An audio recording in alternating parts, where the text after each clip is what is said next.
Tuesday. I am Shabu, and in Columbus.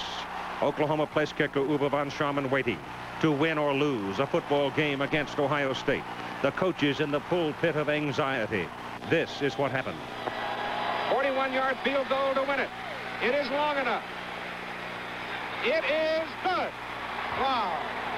With 3 seconds to play in the game, the Oklahoma team and some of their fans have come onto the field in exultation as von Schamann hit it on the money.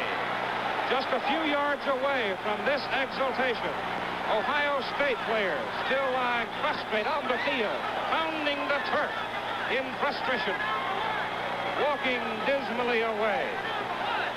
Oklahoma jumped to a 20-0 lead. Ohio State stormed back to score 28 unanswered points and lead 28-20. Their first turnover, a fumble, and Oklahoma took the ball in for the touchdown to pull within 2 as they failed on the 2-point conversion. And then Oklahoma, exercising an opportunity once more from midfield, took it down to field goal range, and a 41-yarder by Uwe von Schamann is good, and it's 29-28 Oklahoma with 3 seconds to play in the game. Today, Ohio State is at Oklahoma, and again, it's a major contest with prestige and national ranking the prizes. The players are different, but the teams are again highest in quality. And today from Norman, Oklahoma, ABC Sports presents NCAA College Football.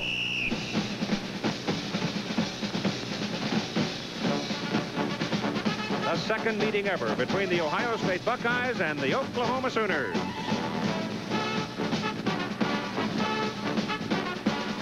Ohio State quarterback Mike Tomczak, considered one of the best in the nation this year at his position. He had an outstanding game for the Buckeyes in their winner over Oregon.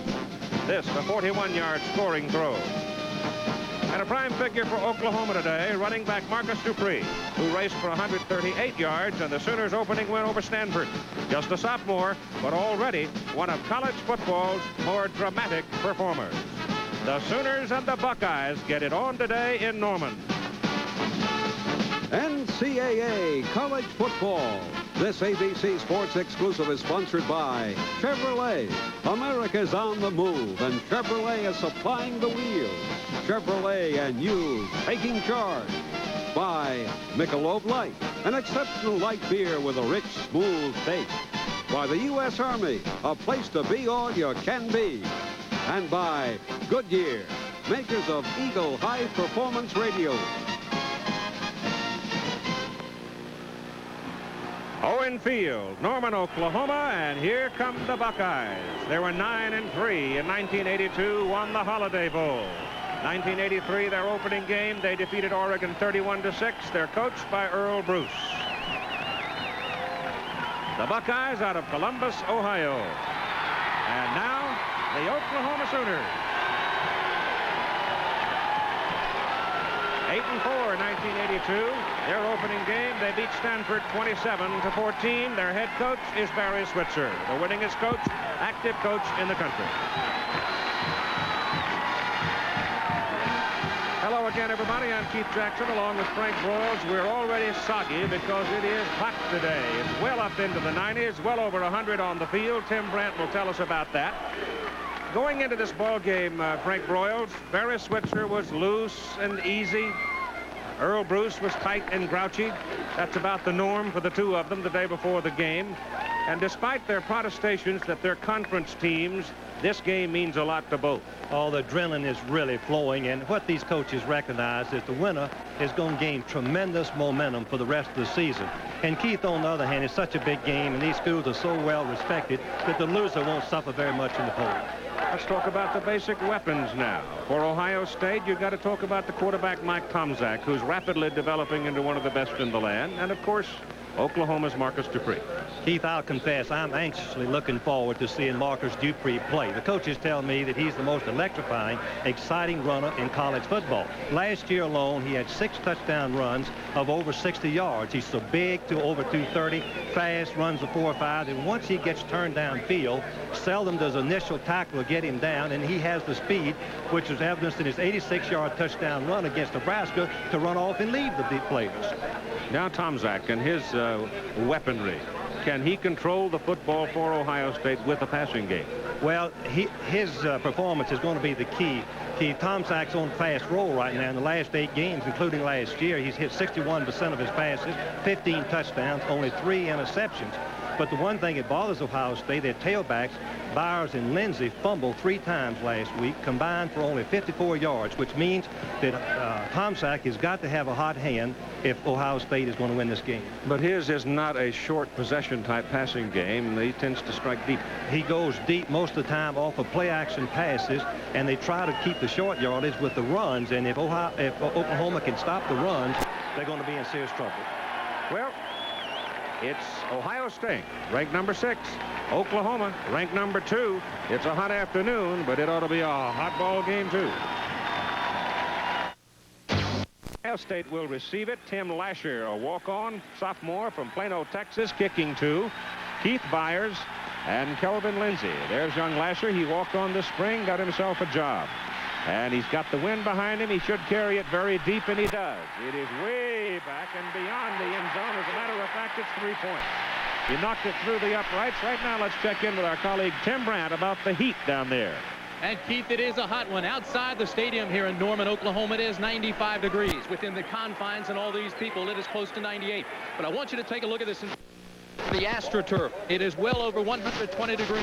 Now, I talked to the trainers of both clubs. They have given these players a tablet called Electrolyte. What that is, basically, is just a combination of potassium and salt to alleviate or prevent muscle cramps. Essentially chemically broken down, it is just sweat, so the replenishing the fluids, endurance, conditioning will be a factor. Ohio State goes to the snap. First down at the 20 with Mike Tomczak, the quarterback, turns and hands the ball to Keith Byers. He's 6'2", 230, a sophomore from Dayton. He slants it over the left side and picks up close to 4. There's a look at young Mike Tomczak. Calumet City, he's 6'1", 190. Vaughn Broadnax is the big fullback, 6'2", 250. Keith Byers at 6'2", 230, as we told you. And looking at the wide people, they're good people, too. Cedric Anderson is a flyer, and so is Thad Jemison at 6'2" and 190. Call it second down and 6. As Byers picked up the better part of 4 yards on his first carry, and Tomczak throwing on second down. Goes to the short man, and the pass is completed to John Frank, the tight end, out close to a first down. There's Big John. And he is a big target at 6'3", 220. William Roberts at tackle, 270. Kirk Loudermilk at guard, 250. Joe Dooley is the center at 270. Scott Zielinski is the right guard at 260. Mike Ferowitz at 280 pounds. So they're plenty big up front offensively. Tomczak hit the last 10 passes he threw last week. And with this completion, he now has 11 in a row. And he is just half the length of the ball short of the first down. Byers, the tailback, gets the first down as he runs it up to the 32. So they've carved a couple of holes in the middle of the Oklahoma defense, which consists of Goodlow, Bryan, Casillas, Slater, Murphy, Benson, and Shipp. And the defensive secondary lines up this way. Hall, Drain, Casey, and Stanberry. So Oklahoma is going to have to concern itself. If you get preoccupied, Frank Broyles, with the passing of Tomczak, Ohio State will beat you up the middle like a drum. Ohio State has a big offensive line that can control the line of scrimmage on the running game against most teams. Again, they go to the running attack with Byers carrying the ball. And he's up near the 35-yard line. They'll probably put him at the 34, give him a couple of yards on it. And this is one of the keys to moving the ball against Oklahoma. Get big Rick Bryan out of the play defensively. Rick Bryan, number 80, All-American last year, outstanding defensive player in the Big 8. They're double-teaming him. They're going after him with 2 men under the premise that one will not have much success with him. As you see, they put him on his back. Great blocking by the right side, Frank and Karowicz. They can do that all day. They'll have a lot of fun. Here's the big offensive line that we're talking about. 6'5", 267. Very, very massive. Second down and 8 now. Gives the ball off as the slant goes again with Byers, the tailback, and he's up to about the 39-yard line. So they'll be looking at third down and short.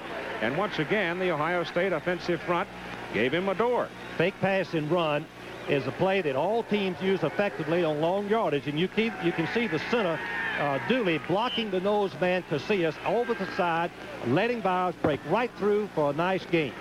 Byers has come out now, probably going to rotate a lot of people because of this heat today, and Kelvin Lindsey, a 195-pound senior, has gone in. Maybe a little quicker, but he is quite a bit smaller, some 35 pounds lighter. Lindsey has the ball, finds some daylight over the left side, and gets the first down for Ohio State at their 44-yard line. Brought down by Darrell Goodloe. Goodloe is a senior, redshirt, out of Maplewood, Missouri. Defensive left end. Oklahoma's defensive strategy is to take their 7 front men and try to stop the Ohio State running game so that they can keep their 4 secondary people playing for the deep passes that Tom Sack has been so effective with in recent games. See there that Alabama's having a big day against Ole Miss, and so is Walter Lewis. So Ray Perkins looking for his second straight win at Alabama as Tom Sack on first down, drops to throw and goes with it. The pass is completed to number 20, Kelvin Lindsey, the tailback, and he is on the Oklahoma side of the field at the Sooner 48. It will be a big lift if Ohio State can take that ball and stick it in the end zone. Now again, let's watch the handling of Rick Bryant. Number 73 is Mark Karowitz, the right offensive tackle. His job on the play action pass is to keep Rick Bryant, number 80, out of the way, and he does a great job, and the pass is completed. Keith Byers now has had a breath on the sidelines, and the big sophomore from Dayton is back in at tailback.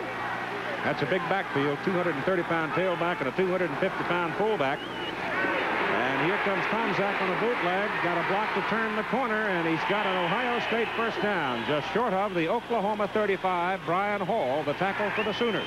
In talking to Mike Tomczak, he is now, if you look at the Notre Dame Michigan State score, Tomczak has gained so much confidence now that he doesn't have to bother with the middle side of it. That is instincts to him. Right now, all he has to do is execute, and he has speed, as we just saw in the last play. Third quarter, the Hawkeyes and the Nittany Lions have it at it as Penn State tries to get a win. And Duke out on top of South Carolina. Ball just inside the 36. First down for the Buckeyes. They're strong to the right side. Tomczak stands, throws a sideline pattern, and the pass is incomplete. And the Oklahoma man committed himself on Thad Jemison. He thought he might have a chance to make the interception, but Tomczak's arm's strong enough to get the ball there in a hurry, and if Jemison comes up with it after the Oklahoma man had committed himself, he scores. This is a single out pattern that Tomczak audible to try to make Oklahoma come in and play more against the run. Rain took a considered risk there and was able to slap the ball away just barely. Lindsey is back in at tailback. Tomczak will throw the ball. The pass is completed inside the 25. And it should be another Ohio State first down as John Frank, the tight end. Of course, this is the holiest of days for the Jewish faith. John Frank spent a goodly amount of his evening last night in church, since this is Yom Kippur. He is playing football today. John Frank is the leading receiver of tight ends in Ohio State history. 76 receptions, 26 last year, and 4 last Saturday. An academic All-American all of his 3 seasons there. Tomczak hands the ball, and it goes over the left side with Keith Byers, the tailback, carrying. And the gain is just over the 20, close to the 19 of Oklahoma. The opening game for the two teams last week was not all that impressive, I didn't think, Frank, considering the opposition.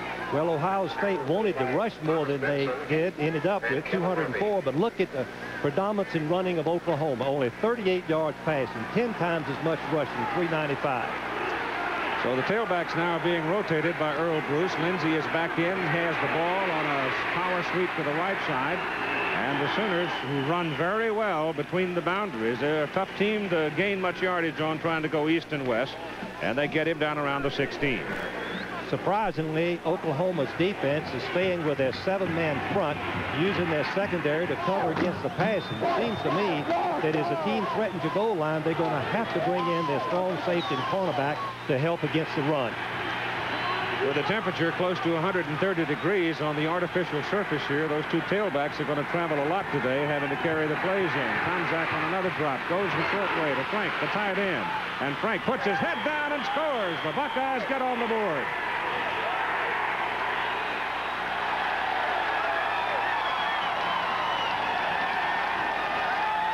A 16-yard pass play, Tomczak to John Frank. And once Frank got out there, he used his 220 pounds and stuck it in the end zone. What makes this play successful? It's the fake of the tailback. Holds the linebackers while Frank is crossing over into the flat. Look how wide open he is. That's because the linebackers are so conscious of the run, and then Frank makes a sensational effort to get into the touchdown. He ran right over the top of Jim Rockford to stick it in there. Now the extra point try for the Buckeyes. Rich Spangler comes straight at it. Lou Groza, the great one, has been working some with him. He's straight as an arrow with that one. And so at 8:44 to go in the first quarter of play, the Ohio State Buckeyes go 80 yards and lead Oklahoma 7-0. It's floating in the breeze there, and it's an enormous flag. Give you some idea of the velocity of the wind as you see the statistics on the touchdown march by Ohio State. It was impressive. And now Oklahoma, with the wind at its back, will get the football for the first time with 8:44 to play in the first quarter. Buster Rhymes, number 4, top of the picture, and Earl Johnson, a tailback, number 5. They are the deep people for Oklahoma. Both of them very fast. Rhymes was a tailback. Now he is a wide receiver. And the kickoff by Spangler.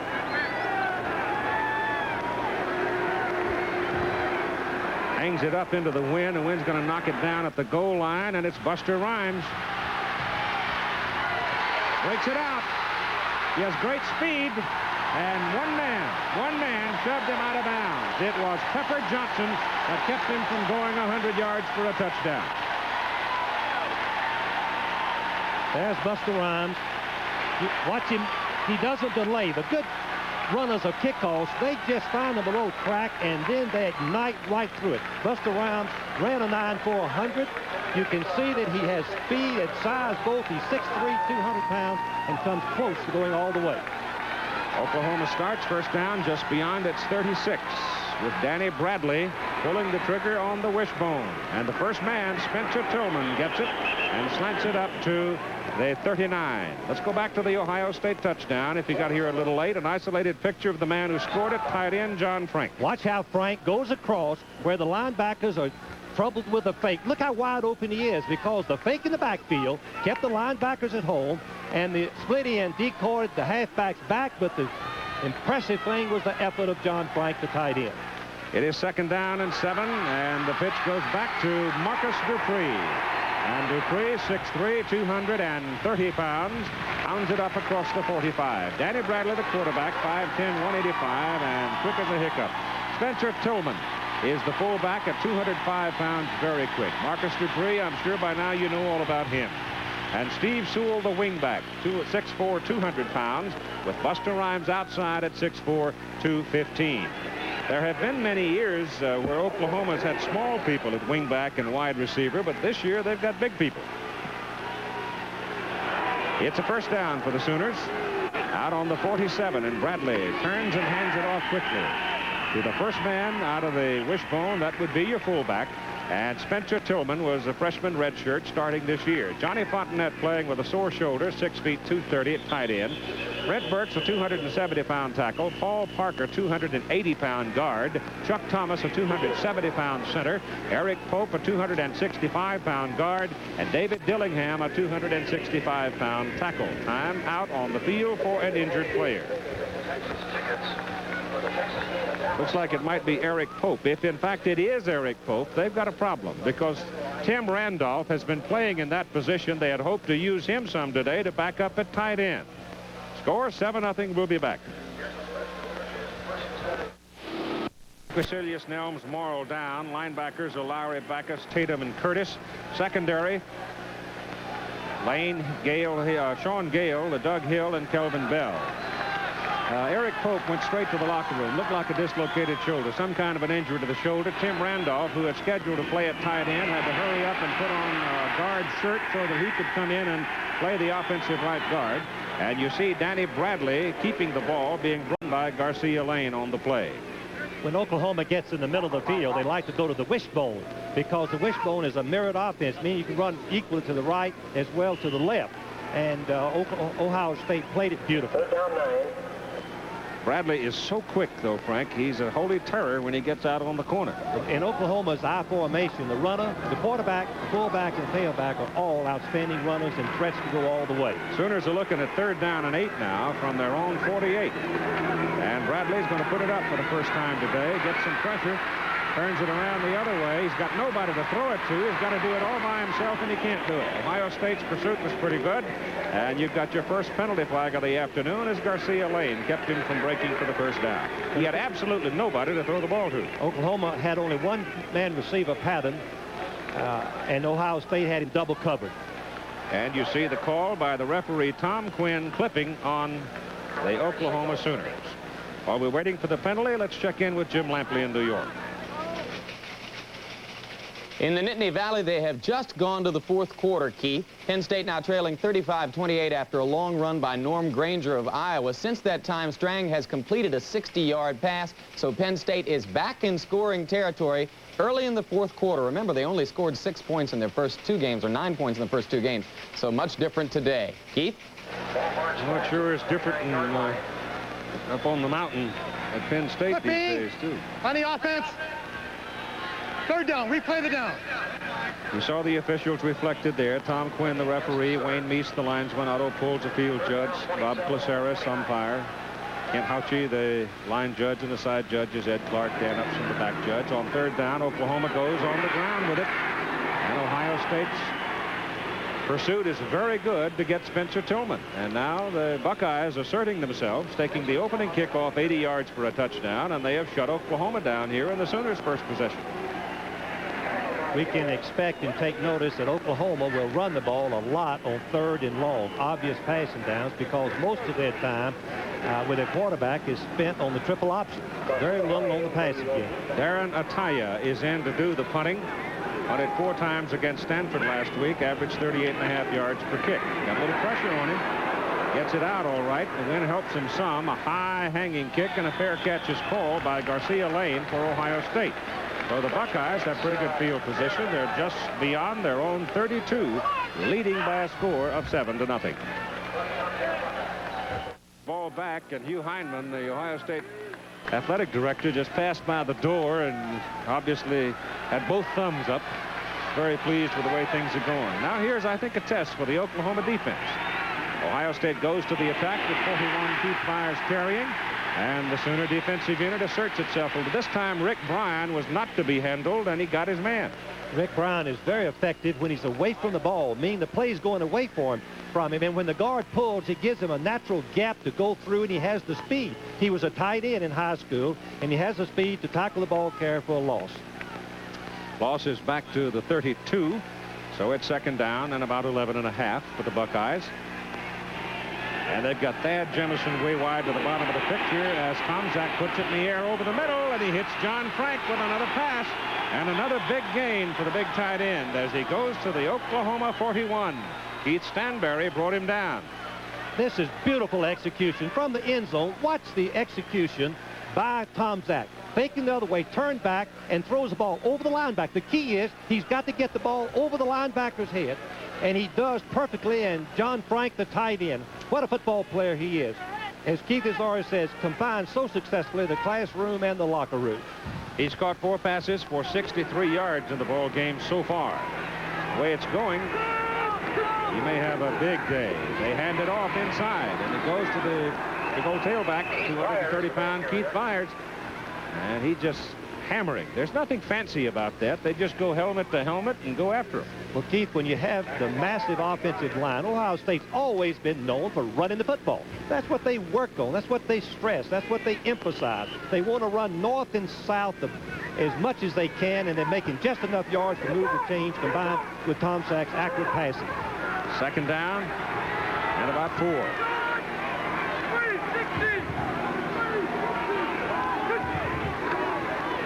Vaughn Broadnax, the 250-pound fullback with it, gets a first down at the Oklahoma 29. Jackie Shipp made the tackle. And let's check in now with Tim Brent. Keith, I've just walked out of the Oklahoma locker room, and I checked on Eric Pope, the big offensive guard for Oklahoma. He definitely has a separated shoulder. They're going to x-ray to see if there are any bone chips, but he won't be back this afternoon. Thank you, Tim. Ohio State marching again. You've got Jim Carson now in, number 77, a 270-pounder at right tackle. He was a starter a year ago. Out of the split-back formation, they give it to Broadnax, the fullback, and they bring him down right about the line of scrimmage. You'd sort of have to tackle him in volleys, though. It's tough for one man to handle him. Well, he weighs 252 pounds, and he's got a good body lean. He's played fullback now for a year and a half, and he's getting a little bit better, Keith, with seeing his holes and making the cuts. That's what Broadnax did last week, 14 for 76. Lindsey is back in at tailback now. And Tomczak sets up the throw, gets his pass away, and he threw it away. The pressure was coming from his right side, and Lindsey was out in the general vicinity of the pass, but I think Mike just unloaded it to get rid of it and to avoid punishment. Well, a good quarterback doesn't want to take the loss by being tackled when the receivers are covered, and Oklahoma went into the man. That's the first change of pace on defense that we've seen Oklahoma do. As we look at Earl Bruce, who must be feeling pretty good about that offensive unit. Jim Lachey has come in at left guard now, replacing Kurt Loudermilk. He's got to rotate him. It's brutally hot down there today. Third down. Tomczak wants to go deep with it, and he does, into the end zone, and it is incomplete. The pass intended for Cedric Anderson. He had drawn a crowd. Anderson, last year, fans, averaged 27 yards a reception. This year, he's averaging 24. He's a big playmaker. He has the speed, but Oklahoma double covers him. As you see, Scott Case, number 10, is right there along with Brian Hall, and the pass goes incomplete.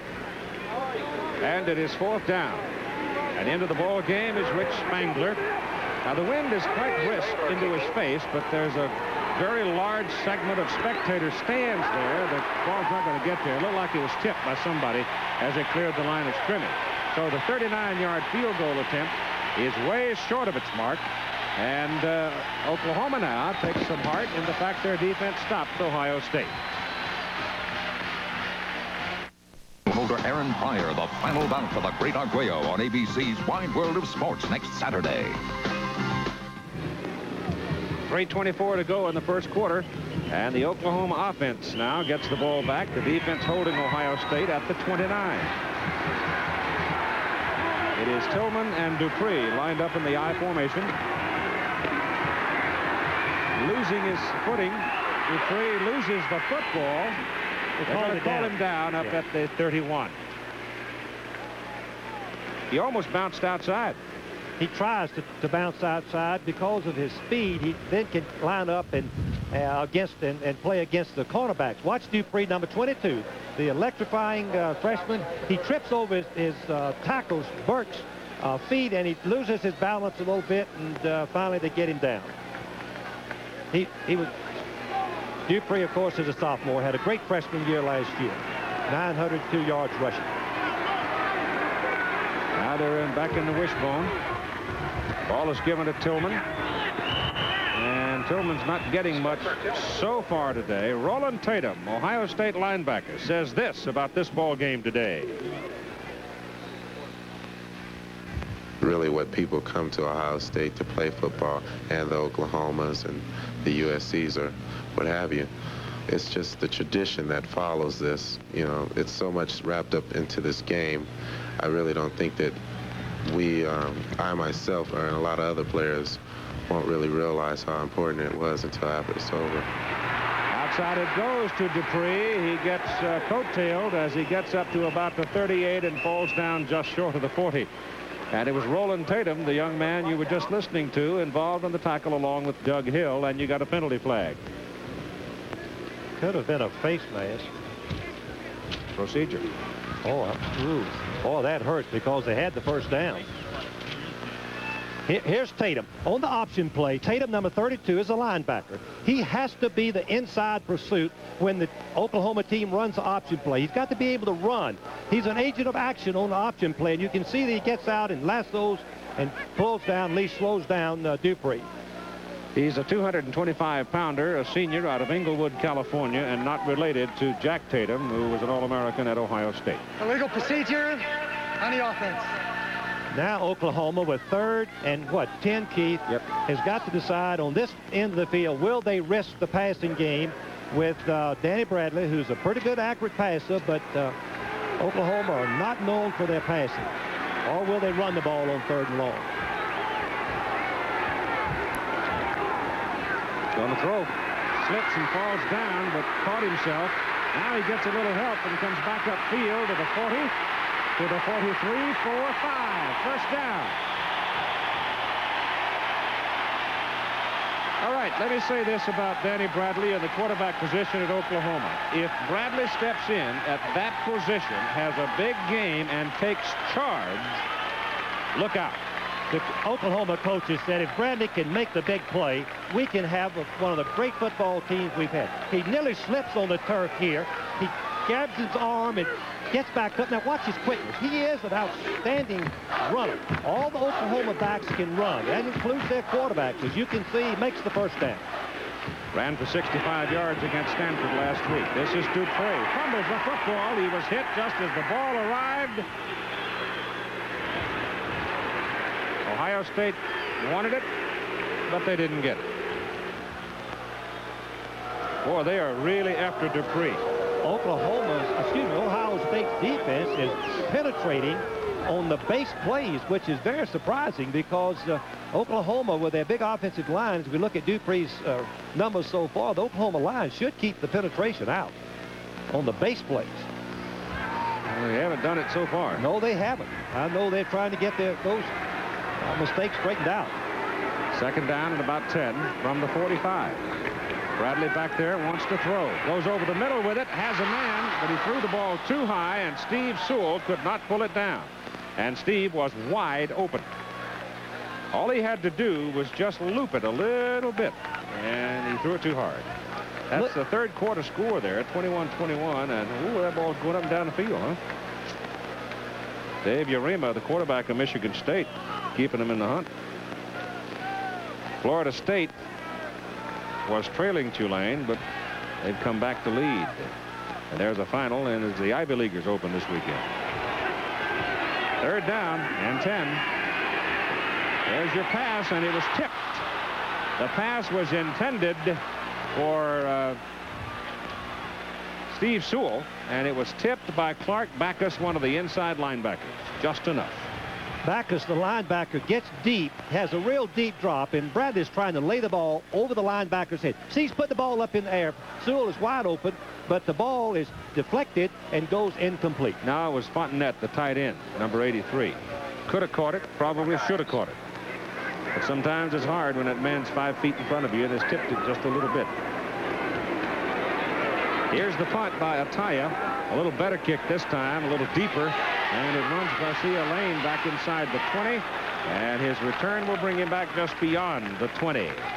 It's a 41-yard punt and a 6-yard return with 19 seconds to go in the first quarter. And ABC's presentation of NFL Monday Night Football next Monday is a good one. I don't know how you get better than that. The Miami Dolphins and the Los Angeles Raiders at 9 Eastern Time. 6 on the West Coast and 8 in the middle of the country. We've got a man hurt on the field, and timeout has been taken for him. It's another Sooner. They've already lost Eric Pope with a shoulder injury. He is definitely gone for the rest of this day and perhaps for several weeks. Missouri and Wisconsin at 14 in the third quarter. Dave McClain still optimistic of his chances in the Big Ten, and Missouri could be a spoiler in the Big 8 with Alabama rolling over Ole Miss. Wyoming out over Air Force 7-0. That would be considered a considerable upset if the Cowboys should jump on the Airmen. And Colorado beating Colorado State, with California and San Jose just getting underway. There's a big ball game being played, 2 big ball games in that Pac-8 or Pac-10 this week. You almost can call it Pac-8 because of all the probations out there with USC and Arizona both on probation. But Arizona's up at Washington State. That's Mitch Bryan going off the field. He was a shaken-up player. And you've got a UCLA-Arizona State ball game in the Rose Bowl.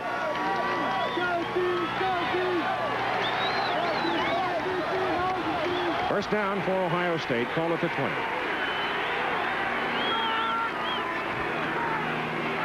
And it's Keith Byers, the tailback, and a big hole for the big back and a first down as he runs it to the 33. Scott Case brought him down, give him 13 yards. Most of their first down plays have been right over Bill Roberts, the left offensive tackle, who is 6'5", 270 pounds, a preseason All-American that the coaches, Ohio State coaches, tell me that when you watch him run, he looks like a fullback. Earl Bruce was really growling at his tailbacks for their play in the ball game last week. And Byers, for example, carried 5 times, gained 4 yards. Today, he has carried 8 times already and gained 34. We played a quarter at Norman, Oklahoma, and Ohio State leads the Sooners 7-0. Oklahoma nothing. Game at Owen Field on the campus of the University of Oklahoma. Hot day, temperature mid-90s on the field, around 130. A lot of people playing football this afternoon because of the heat. Stats in the first quarter.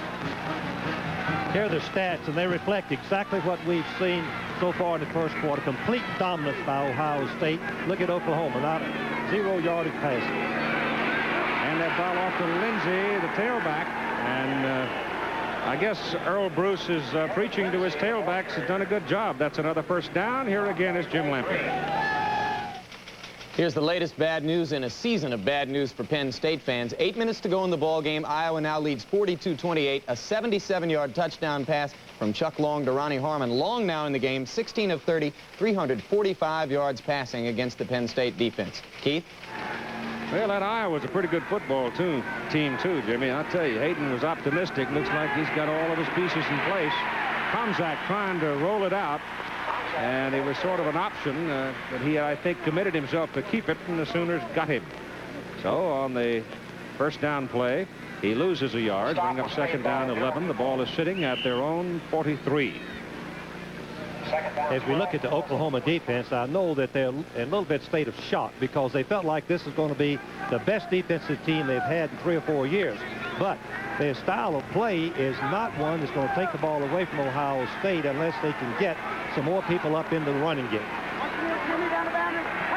Tomczak back to throw, has lots of time, gets his pass off, wide open. Keith Byers, the tailback, shakes 1, shakes 2, all the way down to the 6, fumbles the football. It's picked up. They call him down just short of the 5. Thad Jefferson was down there with him and picked up the loose football. But Tomczak burns him with a pass deep.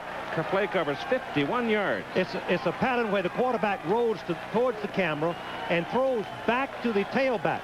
Watch Byers. He is the good runner. Yes, he's a sophomore, 230 pounds. Gets away from one. Finally, Hall brings him down, but not before they reach the 5-yard line. Well, they mark him down just inside the 6. So let's go from there. First down, goal to go, Ohio State. Lindsey is in at tailback. We've got Frank in motion. Give it to Lindsey. Lindsey goes to the 4. Picked up 2. Running just straight ahead. Well, Keith, Tomczak has been sensational. I don't think I've seen a quarterback come out and take charge and get a hot hand and keep it going to more degree than he has today. He's 6 out of 9 so far, Frank, for 121 yards. That's a whole lot of yards just starting the second quarter.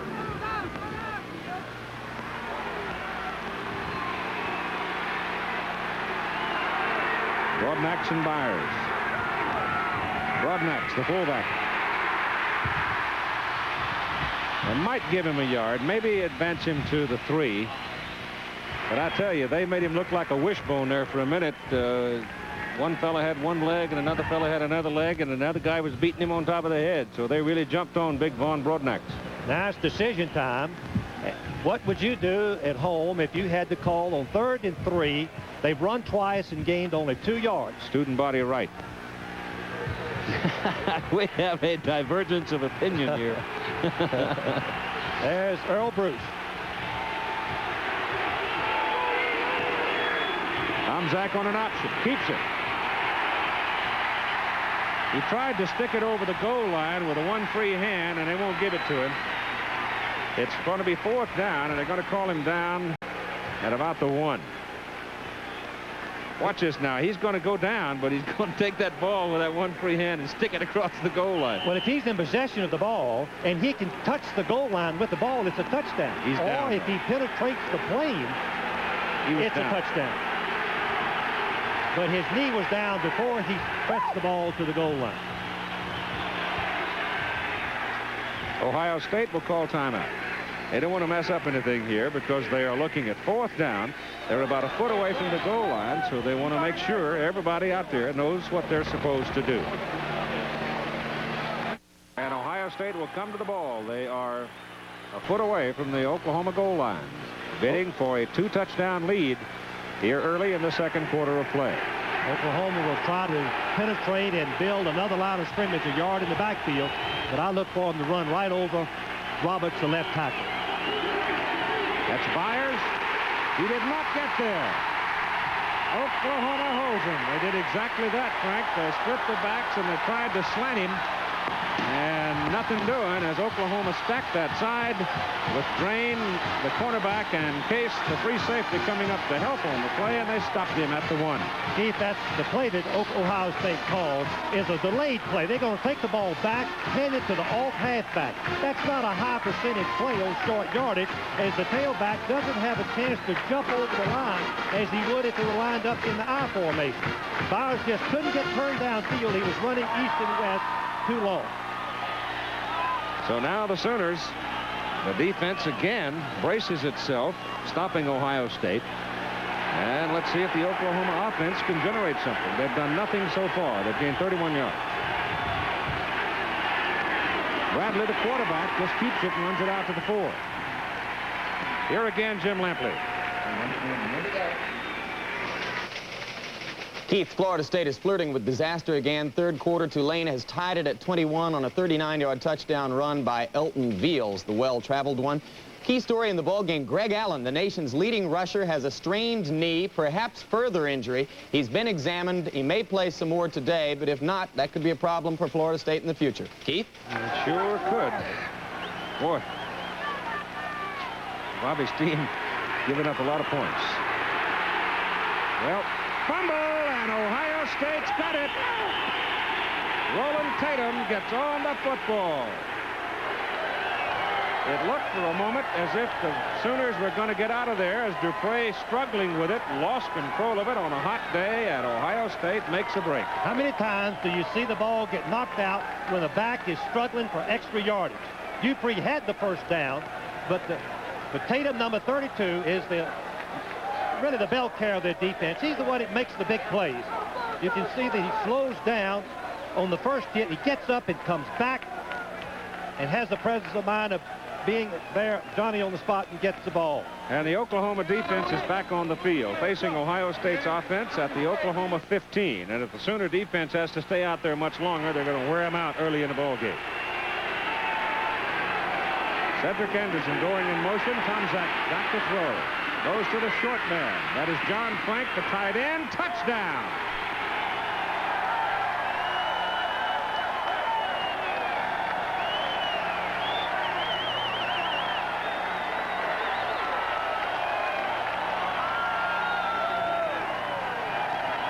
This is exactly the same touchdown pass that they threw last time. In the cross, you can see Tomczak fakes. Look how wide open he is. The linebackers completely ignored the receivers, playing the run, and were fooled on the play. Here it is, isolated. You can see Frank come right across, wide open. How could he be that wide open? The running play fake. Touchdown. Great effort again by Frank. Big John, 5 for 78 and 2 touchdowns. Spangler's extra point is good. So you've got 10 minutes and 57 seconds to play in the first half of the ball game, and Ohio State leads Oklahoma now by a score of 14-0.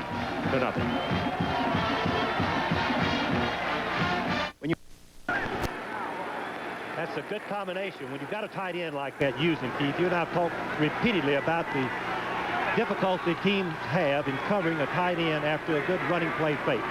Just want to remind you very quickly, as you see Johnson and Rhymes deep, numbers 4 and 5 respectively. Oklahoma ran out to a 20-0 lead in 1977. Ohio State came back with 28 points as the ball goes beyond the end zone, and Oklahoma wound up winning it on the last second field goal, 29-28. So let's go back to that touchdown play of John Frank. Number 89, he's the tight end. Watch how quick he gets off. He fakes the block first. Now he darts right across in front of the linebackers. No one picks him up.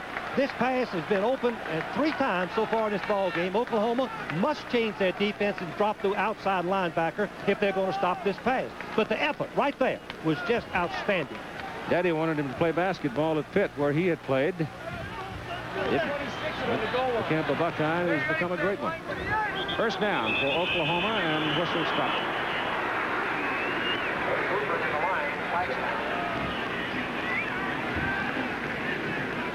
The Oklahoma offense has just been impotent so far. Here's Tom Quinn. Dead ball. Another penalty against Oklahoma. I asked Marcus Dupree yesterday if he is committed to finish his career at Oklahoma. Well, yes, I think I'm going to play 4 years, and my mom wants me to get my degree, and I think I need it, and I think I'll be here the next 2 years. Your mom's right. Not a matter of thinking you need it, but I guess somebody comes along with $7 or $8 million bucks. One has to look at it. Who knows? There goes Marcus with the ball. And he isn't going anywhere. 3 Buckeyes are out there to get him, led by Roland Tatum, Byron Lee. What is happening to the Oklahoma offense? Let me see if I explain very quickly. Oklahoma believes they must make yardage up the middle. If you look at the Penn State trailing Iowa by 8 points, Oklahoma feels they have to make yardage up the middle before they run wide. Keith, they haven't made any yardage up the middle. And therefore, their wide plays are being shut down because Ohio State's stand-up people can move. They can run. The linebackers and ends. Spencer Nelms, the middle guard, has held his territory pretty well, too, so far. Bradley back, wants to throw, goes down the sidelines. He has a man wide open. That's Buster Rhymes, and Rhymes takes it down to the Ohio State 46. The first big play of the ball game for Oklahoma, and Sean Gale, the man that kept him from scoring. 40 yards on the play. Ohio State is going to bust the defense, fans. How can he be this wide open? Look at him. There's not a defensive player within 15 yards of him. Buster Rhymes, number 4. And Bradley very calmly gets the ball to him before, I guess that's Hill, number 19, comes over, runs him back to the inside, and Gale makes the play. A big play for Oklahoma, something they desperately needed. If Bradley gets it to him a second and a half sooner, he's in the end zone. That's a good call, Keith. That's right. There you go. Dupree busted over the left side. Goes 9 yards. Roland Tatum making the tackle. Roland Taylor, number 32, was an outside linebacker, meaning he played outside covering the wide plays. Now he's moved to the inside where he can get involved. Look how quickly he recognizes the play as the left tackle dives for him and misses him, and he comes over and lassos Dupree down from the side. Tried to strip the ball, too. Almost did. Second down, 1. Dupree now 6 carries, 31 yards. He's tough to handle all day. That's Spencer Tillman. He's gone. Touchdown, Oklahoma.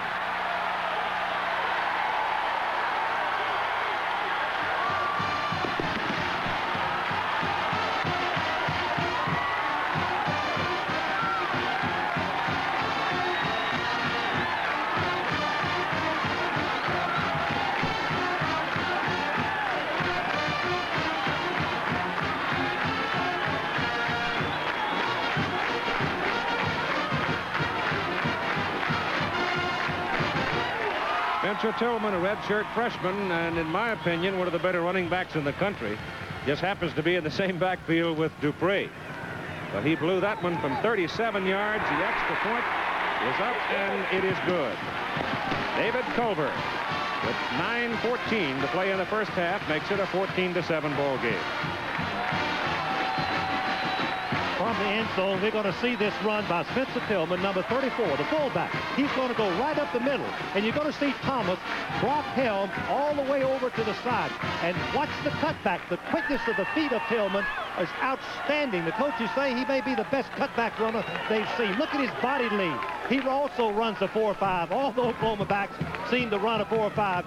He sidesteps number 12, Lane, and turns it down the boundary, and it's a touchdown, something Oklahoma fans and players and team desperately needed. The only thing you could possibly criticize Spencer for on that play was he had the ball in the wrong hand. He put it on the outside hand away from the pursuit. But nobody was able to catch the speedster anyway. There's Spencer Tillman from Tulsa, Oklahoma. Outstanding player in Oklahoma 2 years ago. He was red-shirted last year. Here's what Keith was talking about. He's got the ball in the right hand, meaning that a player coming from the field would tackle him and might get the helmet on the ball. If he carried the ball under his left arm away from the defense, then the ball would be protected should a defensive player confront him. Good point, Keith. Tim Lasher kicking for the Receivers. Now for the kickoff, it is Tim Lasher for Oklahoma. 9:14 to go in the first half, and the deep people are Keith Byers and Kelvin Lindsay, the Ohio State tailbacks. One thing Earl Bruce does, he works his tailback. It's a high, short kick, bobbled around, and looks like John Franks comes up and makes the catch. John Frank holds it down. Now, again, let's go to Jim Lampley in New York. Still tracking the game in the Superdome. Tulane has gone ahead near the end of the third quarter, 24-21. The good news for Florida State, Greg Allen is back in the game and playing. At Seattle, Steve Smith started today at quarterback for Michigan. The Wolverines already have a 3-0 lead over Washington. Keith?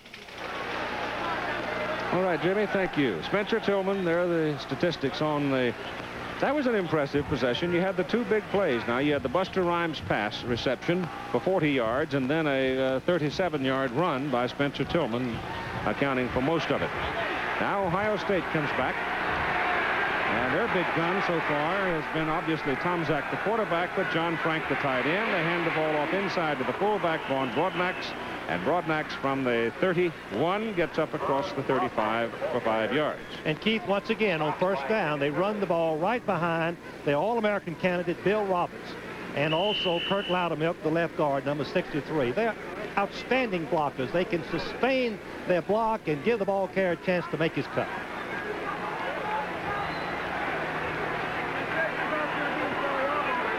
Second down and actually about 4.5.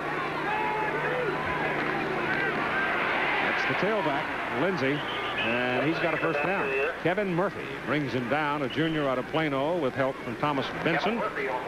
Number 70, Bill Roberts. The coaches, as I've said, tell me that he looks like a halfback or fullback running. He's pulling on this particular play and trapping on a kind of reverse trap, trapping out on 93 Casillas and opening up the hole. Number 90, number 70, Bill Roberts.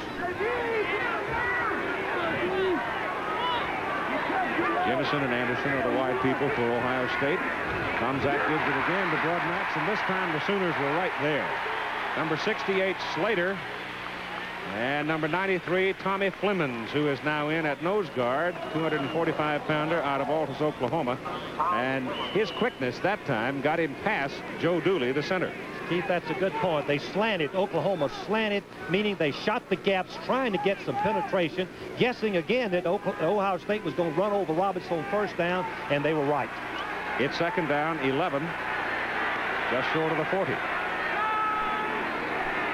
Man for man. Passing time.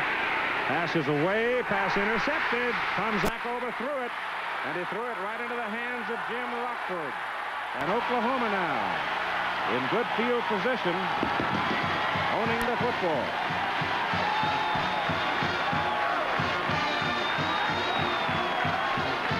Keith, I'm sure Tomczak would like to have that pass back.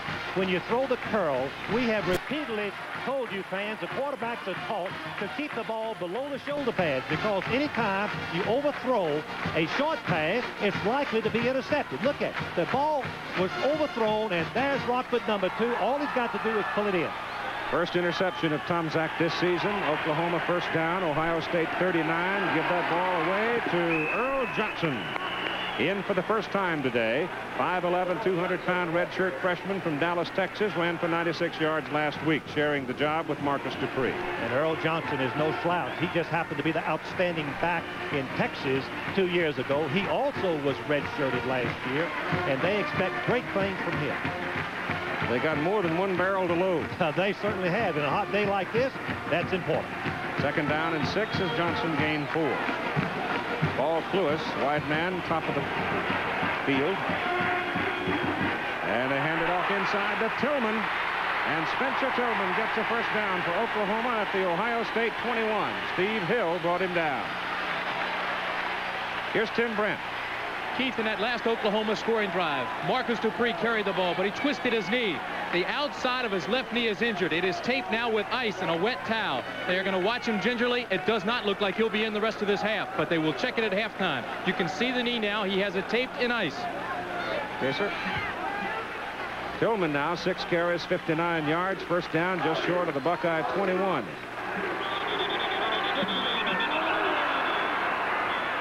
Well, Bradley was pulling away. The guard was pulling out to lead the play and didn't get the ball.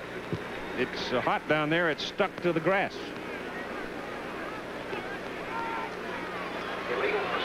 Penalties have bothered Oklahoma.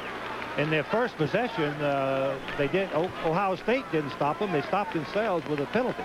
Buckeyes have not been flagged as yet in the ball game. Oklahoma now with 4 for 30 yards, and have all heard them. On the offense. Repeat first down. ABC's Wide World of Sports, Greg Pryor, Alex Arguello, the WBA World Junior Welterweight Championship, and U.S. Weightlifting Championships, as well as a report on the America's Cup. That's at 5 Eastern Time today. Bradley turns after the penalty, gives it to Earl Johnson. Johnson is not going to get a whole lot out of it. He just simply couldn't find a hole. He was over there. He had a couple of people in front of him, but Ohio State had plugged it well with Orlando Lowry, outside backer from Shaker Heights, making the tackle. Well, Iowa beat Penn State. The Nittany Lions are 0-3. Iowa's 2-0. Final score, 42-34. Arizona-Washington State in a 7-3 ball game. That's being played at Pullman.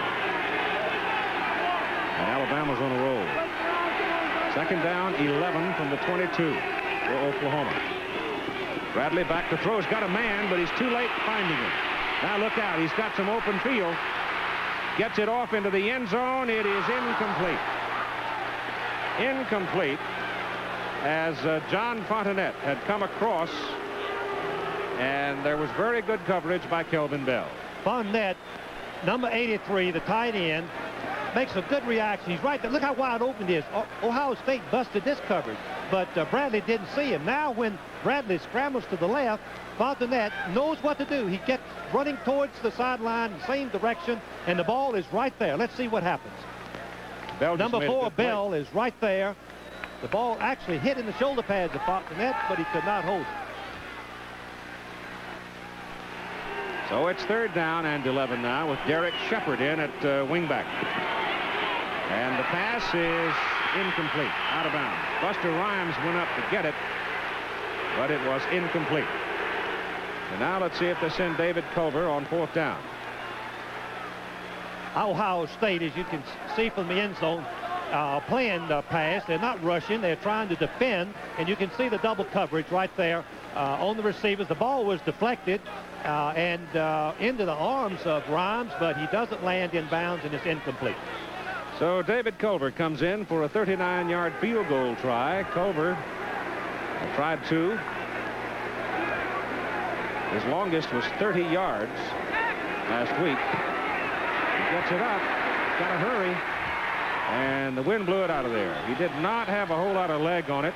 He could not hook it back into the uprights. And so at 5:13 to go in the first half, Ohio State leads by 7. To a 14-0 lead, Oklahoma came back 2 big plays to go 85 yards. Tillman from 37 yards out running it in. But this time, Oklahoma intercepting the pass at the 39 of Ohio State. Couldn't get anything out of it. Buckeyes take over the ball. First down at their own 22. And the gain is up across the 25 to about the 27 for Kelvin Lindsay. Once again, here's Jim. Notre Dame and Michigan State played a largely uneventful third quarter. Now with 11 minutes to go in the ball game, Michigan State controlling the ball. It is still 21-21. Kind of ironic, Notre Dame helped to give Michigan State football respectability back in the 40s, trying to get some of it back today. Keith? George Perlis making his collegiate debut this season. Ohio State attacking the middle again, this time with Roman Bates, number 28 in there. He's a red shirt freshman, a 200-pounder out of Memphis, Tennessee.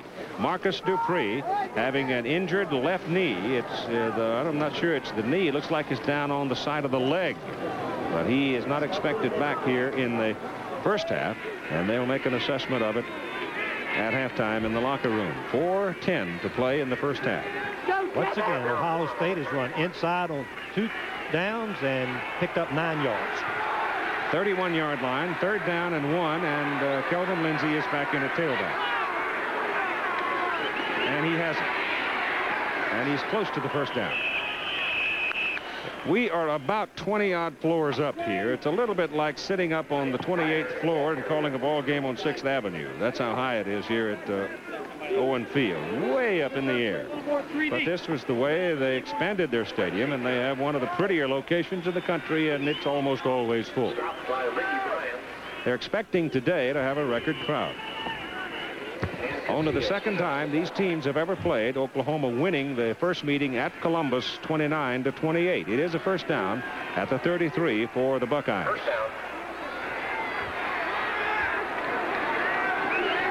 Tomczak sets up with all the time in the world and goes way downfield with it, and there's a penalty flag thrown, and it's pass interference called against Scott Case as he fell down and fell right into the legs of the intended receiver, Thad Jemison. Keith, I think he's calling it on the offense. At least Oklahoma thinks that he is. Well, he's backing him up, but the man's still standing downfield with it. Watch it again, and remember this, that the offensive man must avoid contact with the defensive man. Let's see Scott Case, number 10. Let's see what happens. He's running along the field, looking for the ball, playing the ball, makes contact towards it, and he's pushed down by 88, number Jemison. That's a 15-yard penalty and loss of down. Now watch Jemison and Case, number 10. Now the rule says that the offensive man cannot make contact with the defensive man. You be the judge right there. The left arm hits him right across the shoulder. Case goes down. The offensive interference. You're right. I didn't think he'd hit him, but he did.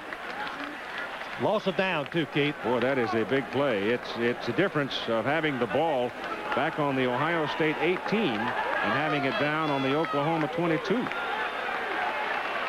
Roman Bates is in at tailback on 2nd and 25. And he's up across the 20. And it'll kick it away. That penalty, as we look at Barry Switzer, you know, one of the, I think the certain distinguishing qualities about the very successful football coaches, and Barry has it, and that's being able to communicate. I think he excels in that way. As we look at Earl Bruce, who's 39-10 at Ohio State. His first year, his team was undefeated during the season and lost the national championship to Southern Cal in the Rose Bowl. Got to come up with a big play or kick it.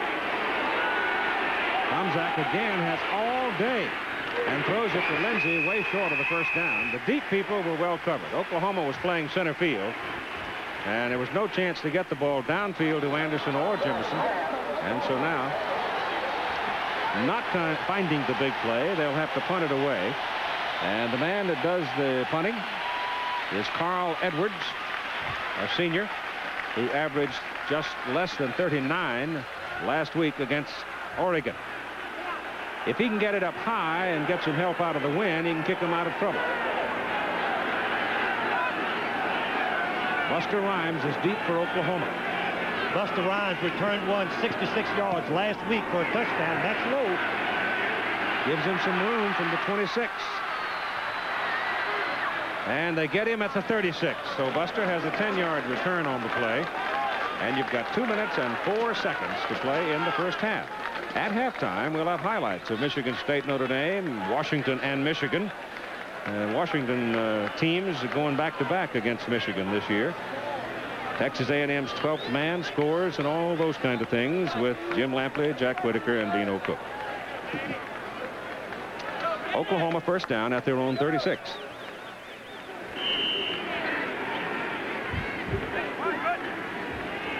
Even though there's just 2 minutes to play, Oklahoma is not a passing team. They've got to run the ball and hope they break for the big play. Earl Johnson, the tailback, with Dupree holding a sore leg. Bradley's going to put it up on first down. And he overthrows and misses Buster Rhymes. Rhymes was available to him, and Bradley missed him. Here's Tim Brandt again. Keith, they have taken tailback, Ohio State tailback Keith Byers into the locker room. He has suffered from heat exhaustion. The first thing they did was pack him in ice, rub him down, then they carried him into the locker room. So we'll keep you up to date on his condition. But the heat down here is definitely a factor. It's about 130 degrees on the AstroTurf. Brutal. Find yourself some shade. 2nd down and 10, and that ball off. And the offensive line surge pretty good for Spencer Tillman, but not enough for a first down. He got about 5, maybe 6. Keith, we haven't called Paul Parker's name, the left guard of Oklahoma, who is a potential All-American. He weighs 290 pounds and is one of the fine blockers on this Oklahoma offensive line. Derek Shepard comes back in. He is perhaps the fastest. I don't know. You kind of up a handful when you talk about fast people. But we do know he is quick. And Bradley back to throw. Pass away to the sidelines to Rhymes. Rhymes has got it, not out of bounds for a first down, stopping the clock just short of the Ohio State 46. That was a beautiful throw by Danny Bradley and a good route by Rhymes. Remember, Buster Rhymes was a running back for Oklahoma for 2 years. As you see him push, making the defensive cornerback think deep. Now look how wide open he is. The defensive back is giving him plenty of cushion because there's just 1 minute left to play in the half. Ball is sitting right in between the 46 and 47 hash marks on the Ohio State side of the field. First down for the Sooners, and Bradley back. Got 2 Buckeyes after him, but he's so quick he's hard to hem in. He's going to get something out of the play. He's trying to get to the sidelines, and he does.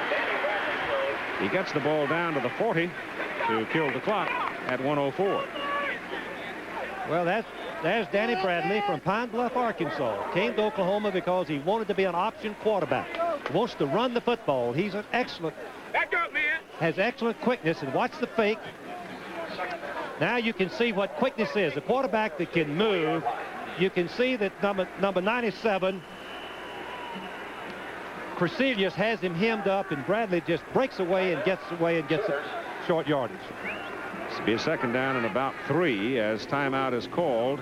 1:04 to play.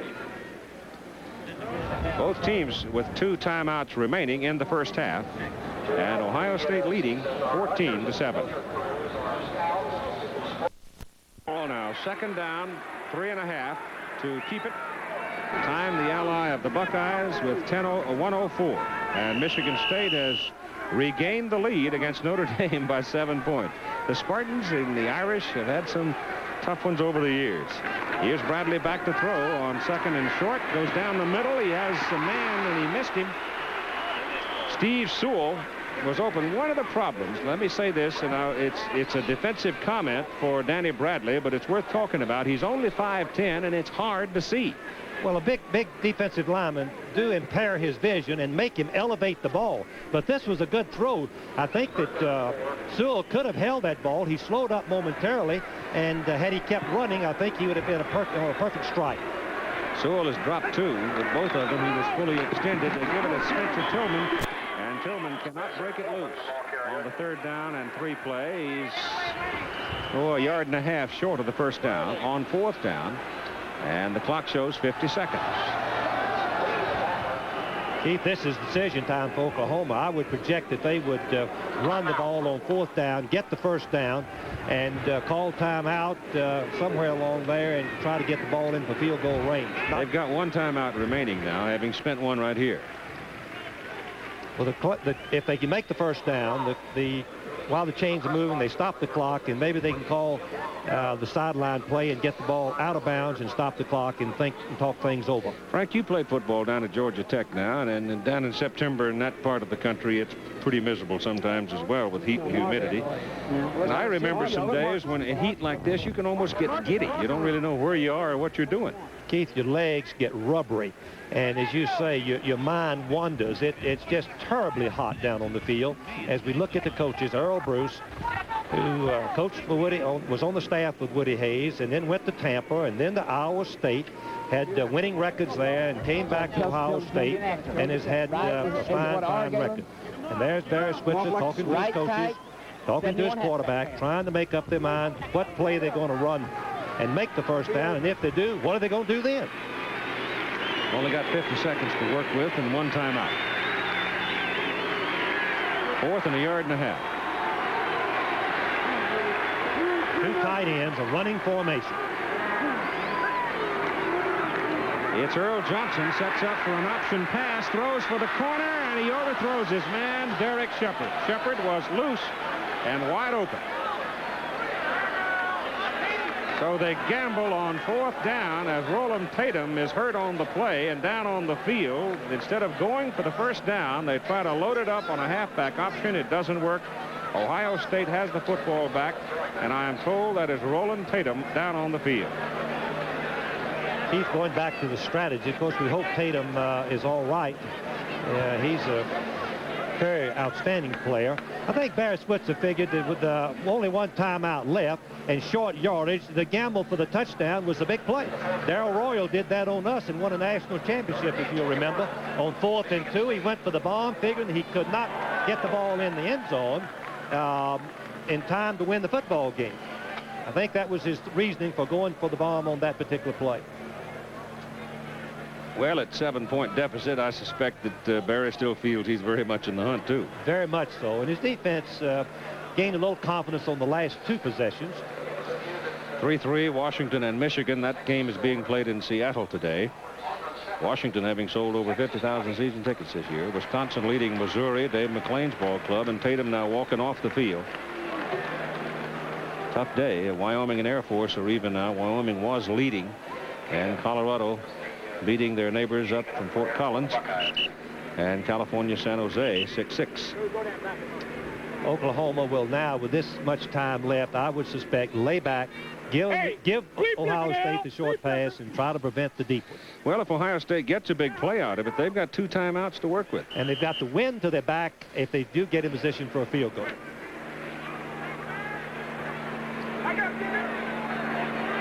Oklahoma backs them very deep. Tomczak runs into Kelvin Lindsay, and then Oklahoma defending wide, forcing him back inside, and he's maybe a 2-yard gain. Well, surprisingly, that was a running play. I would have expected Ohio State to come out throwing, but maybe after the interception, they want to keep their lead at halftime. I thought if he's rolling out that way, perhaps he had the option. Well, Keith, what I judged it on was the linemen were downfield, so it was really, and the receivers were blocking, so it was really a run. And you've only got 5 seconds. That'll do it. So they sit on the ball the last 50 seconds, take no chances, and go to the clubhouse leading Oklahoma by a score of 14-7. Hot, tough day for both sides. Please go to the base of the press box elevator. Here's Tim Brent. With head coach of the Buckeyes, Earl Bruce, and you've got to be happy with that first half. Your Well, offense the first looked good. quarter, we really moved the ball. I think the second quarter, they did a better job than we did, naturally, and got some points on the board. It's a tough football game. They're a good football team, and they run hard. It looks like our defense is going to have their hands full the second half with what they're doing. I just hope that we can contain that little number 1 Bradley running the ball. When he goes back to pass, he's a real threat. Coach, what do you tell these guys at halftime now? It's very hot out here. We saw Byers come out with heat exhaustion. A couple of their players did the same. It's a hot day, tough day to play. Yeah, but the humidity's good. I think we can come back and everyone can play. Does your game plan at all change in the second half? No, we've got a good game plan if we can execute it as well as we did the first quarter. Okay, thank you very much, Coach. Okay, we'll be back after this word about an upcoming show on ABC, the local station break, and more right after this.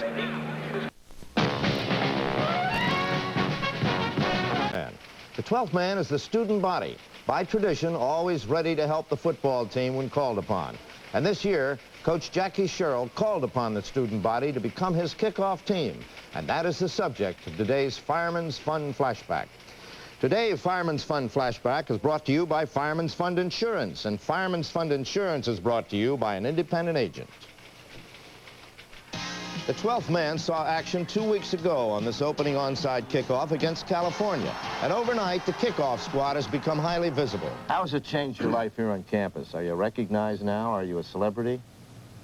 No, not really. The other night, I went out and this guy came up to me and said, "You're Tom Bumgarner, aren't you?" And, you know, I was shocked because, you know, he sat there and told me all about what we were doing and everything. It was the first time I ever had that happen to me before, you know. I thought that was pretty fun. Because Texas A&M was remotely situated and looked down upon by other Texas universities, the Aggies developed an overwhelming pride in their school and along the way invented tradition. At A&M, there are no alumni, former students they're called. No cheerleaders, they're yell leaders. And every Thursday night, the students jam into the Dixie Chicken on University Avenue.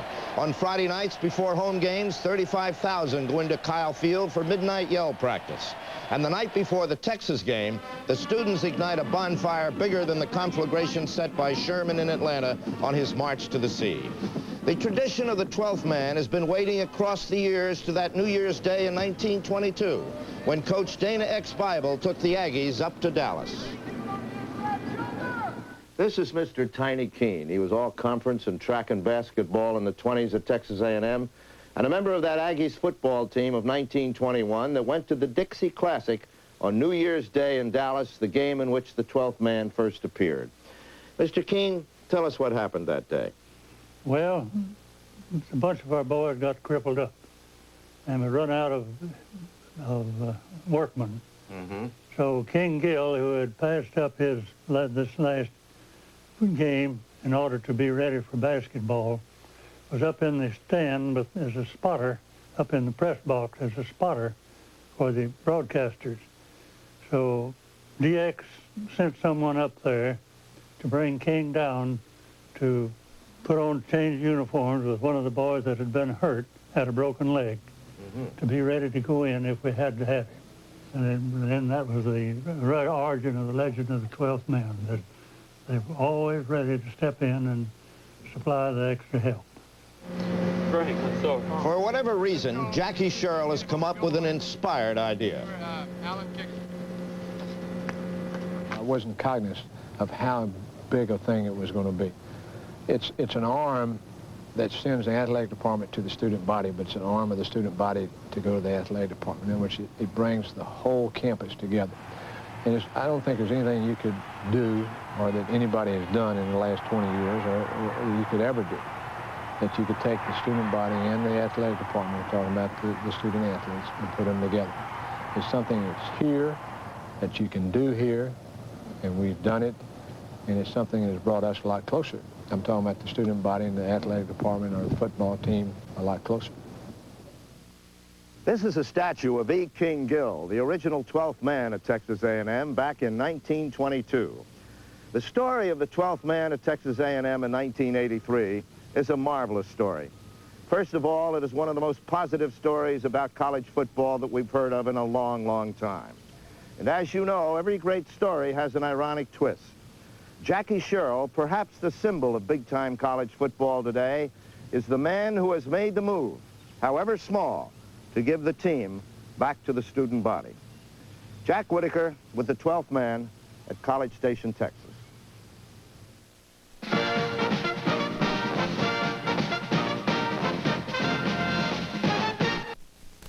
An awful lot of football today, some surprises and disappointments. Here's Jim Lampley with a story. Perhaps a bit surprising was the one-sidedness of the Texas-Auburn game down at Auburn. You're probably already aware that the third-ranked Texas defense stifled Auburn as the Longhorns won that ball game 20-7. Michigan State at fourth-ranked Notre Dame. They are in the fourth quarter now. Michigan State has taken a 28-21 lead in the ball game. This is how the tie-breaking touchdown was set up. It was on this Blair Keel pass that Phil Parker of Michigan State, the safety man, picked off his second interception of the day, ran it back 42 yards down to the 4-yard line. That Parker interception set up this Dave Yarema to Butch Roll touchdown pass. Watch the catch by the tight end between two defenders. Excellent throw, 5-yard touchdown reception. 1:18 now remaining in that football game. Notre Dame has just kept the drive alive with a 4th down and 9 completion. So the Irish still have a shot, and we'll keep you posted. Arizona at Washington State, and it is 10-6 favor Arizona. Michigan at Washington, a Pulluer-Stransky touchdown pass, 10-3 Washington in the second quarter. Florida State still struggling with Tulane, 34-28 28, Tulane leading late in the fourth quarter. We'll keep you posted. Miami of Ohio was crushed by North Carolina. Freshman running back Ramblin' Willie Humes for Carolina, 25 carries, 161 yards. Iowa at Penn State. Victory for the Hawkeyes, and the hero of the day, Chuck Long, the quarterback, 16 of 30 in the air, 345 yards, a school record, 2 TDs. Iowa rolled up 587 yards of total offense against Penn State. Who would have thought? Harvard beat Columbia 43-14. Dartmouth beat Princeton 21-3. And Yale fell to Brown 26-24. So the Ivies are off to a start. Mississippi at Alabama. Another one of today's heroes is Walter Lewis. As Alabama won 40-0, Lewis, the Tide quarterback, 13 of 15 in the air, breaking a Ken Stabler pass percentage record, 230 yards and 1 touchdown for Walter Lewis. Kentucky beat Indiana 24-13, first time in 19 years that the Wildcats have started 3-0. Georgia and Clemson, a 16-16 tie. Georgia elected to go for 1, not 2 in their fourth quarter touchdown. South Carolina at Duke, Ben Bennett again with a lot of yards, 336, but no cigar as South Carolina beat Duke. Steve Sloan now 0-3 with the Blue Devils. Furman at Georgia Tech. Georgia Tech lost it 17-14. Big upset victory for Furman, a 1AA team. Wisconsin beat Missouri 21-20 on the strength of 2 fumbled punts in the third quarter, one of which was recovered for a touchdown. Wichita State at Kansas. Kansas leads at 54-6 in the fourth quarter. Colorado State at Colorado, 31-3 Colorado in the third. Bowling Green at Brigham Young. Steve Young having another big day. It's 35-7 at halftime. Air Force at Wyoming, 7-7 in the third quarter. San Jose State at Cal, and that one is 6-6. Bino, last week you picked Notre Dame to play in a bowl game for the national championship. Do we now have the Bino Cook jinx? No more predictions. It's interesting to know that Playboy picked Auburn. Auburn lost today. Sports Illustrated has picked Michigan to be #1, and Sporting News Notre Dame. So Michigan's losing and Notre Dame's losing, but I still have a gut feeling Notre Dame will win that game. A gut feeling. Thank you very much, Bino. Your gut is still impressive to all of us. And we'll be back with more college football after these messages.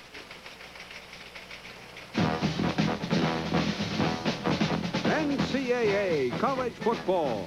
This ABC Sports exclusive is being sponsored by... By a score of 14-7 at halftime.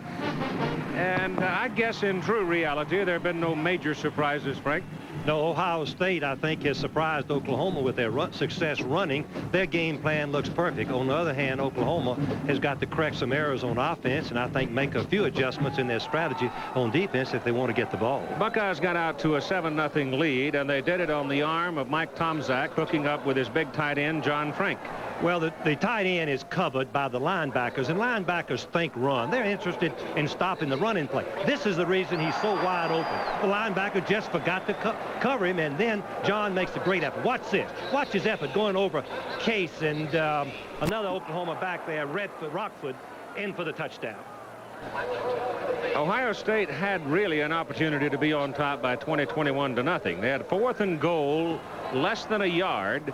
They call a slant play, and by the time Byers got to the line of scrimmage, support people had come up, and they just slammed the door on him and kept him out of the end zone and stopped him at the 1-yard line, and Ohio State was turned away. Now let's go to the diagram, an electronic diagram here to give you a real, true visual explanation of Ohio State's second touchdown play.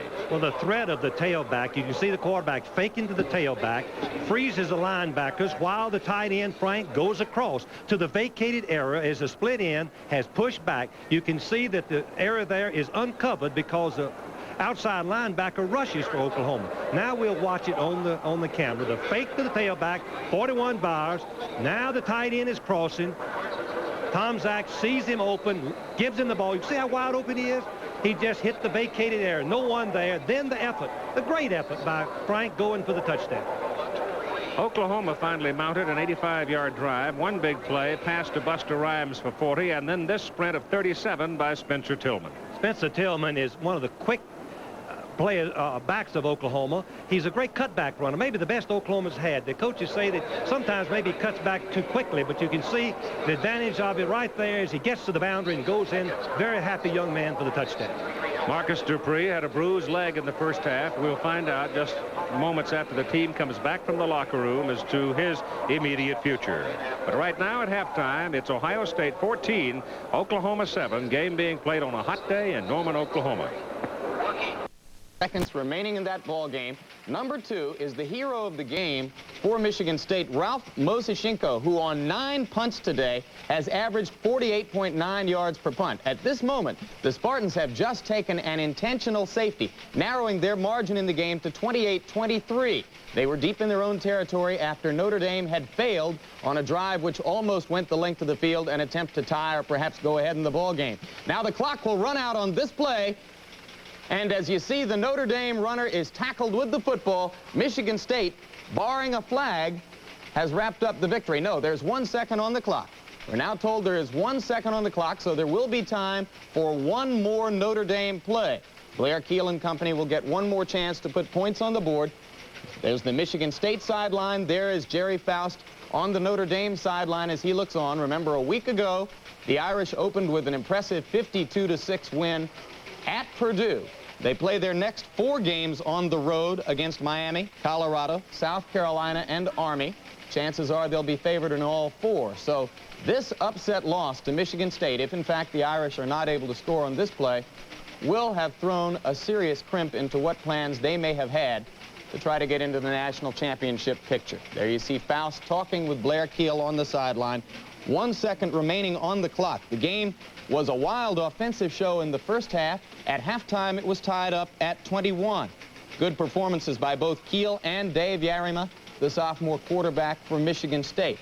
But in the third quarter, it was scoreless. Then in the fourth quarter, Notre Dame broke, or I should say Michigan State broke the deadlock after a Phil Parker interception, a 42-yard run back of the interception to the 4-yard line, and then a 5-yard touchdown pass from Yarima to tight end Butch Roll. Now here comes the last gasp try for Keel and the Irish. Again, you're looking at a live shot from South Bend, Indiana, where Michigan State is attempting to upset Notre Dame and score their first victory since 1975 in this series. Last play of the game now for Notre Dame with 1 second on the clock. Joe Howard and Milt Jackson are the wideouts as Keel heaves it down the middle.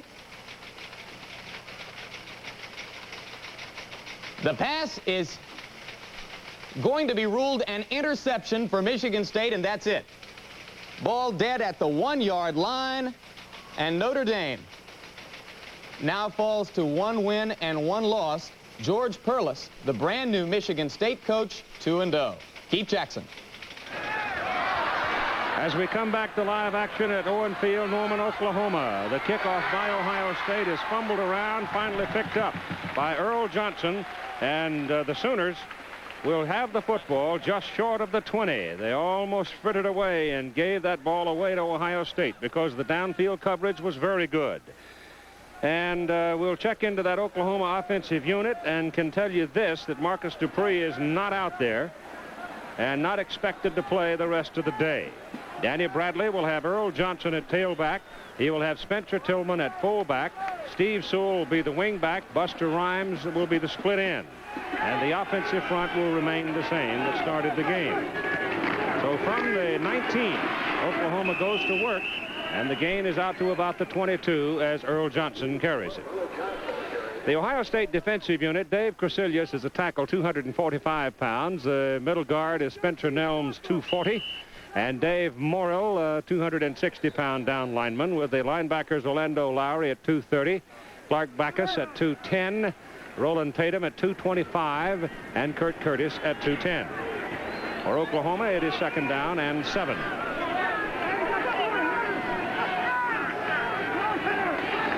Bradley gives to Tillman, bangs into one of his own people, then bounces back the other way and crosses the 25.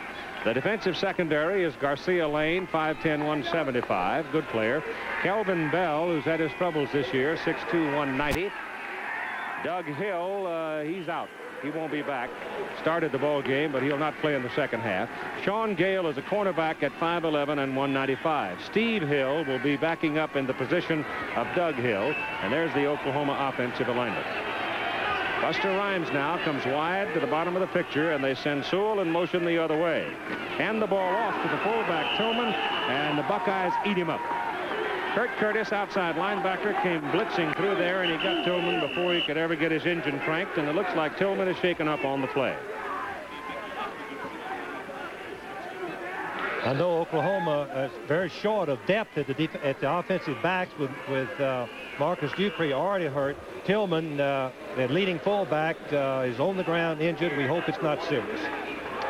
Well, he took a lick from Kurt Curtis and then bounces up, goes by Curtis and says, "Good hit, big guy." And that's the kind of kid Spencer Tillman is. He is a classy young man, a redshirt freshman. And so it is 4th down for Oklahoma. They have to punt the ball from deep in their own territory into the wind. Ataya will kick it. He's at 36 and 41. Ohio State's coming to try to block it. 10 people up for Ohio State. They're trying to get all the pressure they can on the youngster. Snap is low, pressure's on, kick away, not a good kick. It takes an Oklahoma bounce, however, and it's going to wind up all right. But even so, with the bounce, it's going to be Ohio State holding the football up around the 44-yard line. So the Buckeyes have very good field position after a 32-yard punt. And here is Tim. Keith, let me tell you that Marcus Dupree will not be back in the ballgame today. They don't know when he'll be back. He injured his knee. I just talked with Spencer Tillman behind me. He's the other tailback. He just had the wind knocked out of him. He is okay, and he will return. What's it like in the heat down there? Still about 130? Not too bad now. There's a breeze blowing. Oh, that helps. Call it the 43 for Ohio State. And the Buckeyes, who were very effective with their running game in the first quarter, let's see if they choose to start the second half with it. Leading by a score of 14-7. Yep, Kelvin Lindsey, the tailback, and a good sizable gain of about 8 yards, crossing midfield before the Sooners can wrestle him down. The Oklahoma defense in a little trouble today with Darrell Goodlow at defensive end, 230 pounds. Rick Bryan at 260 at tackle. Tony Casillas, a 275-pound nose guard. Bob Slater at 265 tackle. And Kevin Murphy, the other end, at 225. The linebacking core, Thomas Benson, 235, and Jackie Shipp, 235. Ohio State has been averaging 4.3 yards on first downs when they ran the football. That's impressive. Tomczak will throw on second and short, flips it out, pass complete to Barry Walker, who is in there at fullback now, a redshirt freshman out of Lancaster, Ohio. Brian Hall, a cornerback for Oklahoma, number 21, 200-pounder. Keith Stanberry, who had a deflection on the field goal in the first half at strong safety. Scott Case is the free safety, and Dwight Drain is the right side cornerback. It's first down for the Buckeyes, and they are on the Oklahoma 43. So they come right out here in the second half in their first possession and start moving the ball. Tomczak gives the ball away to Keith Byers. Byers was the fellow that they took away with heat frustration in the closing minutes of the first half. The offensive unit for Ohio State, as we gave it to you, Jemison and Anderson are the wide people. Broadnax is back in there now, primarily a blocking back today. He hasn't carried the ball much. Those are the big people up front, and they've done a very good job. Tomczak on second down and 9 gets his pass away, intended for Byers. Coverage by Scott Case. Pass is incomplete. I'd like to tell the fans that Oklahoma has changed their defensive strategy, Keith. Now they're moving up with their strong safety, getting him involved in the rushes, blitzing the linebackers. On the last time, they brought 6 people and were covering man for man in the secondary. And Tomczak is now 8 out of 15 for 149 yards and 2 touchdowns, both of them to John Frank, the tight end. What we're saying is they're defense trying to make something happen rather than play catch. Here they come with a blitz. 3rd and 9. A little pass is dumped off to Lindsey, gets some blocking on the corner, breaks it big for a first down. Well, it blew up in their face that time, as Ohio State had exactly the right play called under that kind of pressure. You couldn't have timed the play any better. The blitz is coming. It's a quick screen to the tailback. You don't have to really block a soul because Tomczak is retreating. You can see that everybody was caught inside. Lindsey, number 20, gets a good block on Rockfoot and keeps the ball right on down for the big play. At the Oklahoma 25, first down for the Buckeyes. Roman Bates is now in at tailback, so they're using 3 people at that spot today. Tomczak still has it. Penalty flag is thrown. Pass is incomplete, intended for John Frank, the tight end, and I think Ohio State might get dinged right here for holding.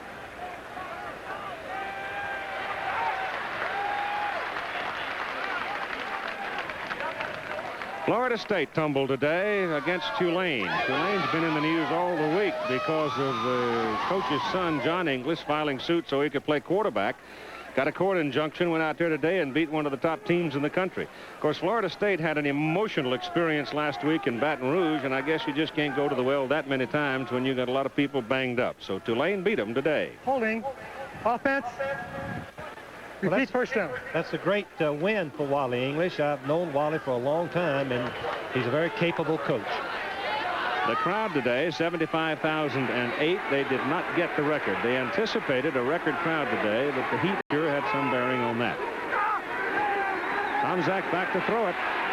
On first down and 20. Scrambling, gets his pass away in the middle to John Frank. Frank is caught and pulled down by Jim Rockford. And he is just inside the 25, down near the 21. Virtually every team that can have success on obvious passing down have a quarterback that can scramble, and that's exactly what happened then. The rush got to Tomczak. His receivers were covered, but by the time he uses his foot speed, receivers are covered. Watch it. Now he uses his quickness to get outside. The pass defense breaks down. He finds Frank wide open for the completion before Rockford brings him down. It's closer to the 22 now. Nobody does it better than Doug Flutie of Boston College. At 5'9". It's second down and 7 for Ohio State. Little flip out there. The pass is caught and completed inside the 10, down to the 5. Vaughn Broadnax, the big fullback, out of the backfield. Once again, we saw a mismatch with Benson trying to cover Broadnax after the fake in the backfield, and Benson, number 38, the linebacker, could not get to him. Watch below your screen. You're going to see Broadnax out in the flat. You're going to see Benson, 38, the linebacker, chasing him, but he just couldn't get there, and Drain and Case finally make the play. It's first and goal to go. Ohio State call it the 6. Groza comes in now to team up with Frank in a double tight end alignment. Oklahoma stopped him on the 1, remember. They go at him a little straighter this time, and Lindsey, the tailback, runs it down near the 2. The I-formation tailback has his shoulders parallel the line of scrimmage where he can cut in either direction or go over the top. And that's what is so valuable on the goal line, to be able to be in that position. Well, the last time they tried to slant it across, I expect this time that they'll just put their head down and go straight at him. And they'll go right behind Roberts, I guess. That was what they did on the pass. So now Roberts has moved over at tight end. He's over to the right side of the formation at tight end. Roman Bates is in there at tailback. Give it to the fullback, Broadnax, and the Sooners jump on him. Thomas Benson, weak side linebacker, number 38, penetrated very quickly, and he got the big fullback right about the line of scrimmage. So it's going to be third down and goal. Once you get stopped on the goal line, it leaves scars. You start wondering about your strategy. Now is the time that Earl Bruce has got to decide, is he big enough and man enough to run it, or is he going to try to fool Oklahoma with a pass? Well, he's got John Frank coming back onto the field now. He had been out for a play, and he brings out number 77 to tackle Jim Carson. Now I believe he's got 3 tight ends in there. And he sends Jemison in motion. They're going to run it. Touchdown for Roman Bates.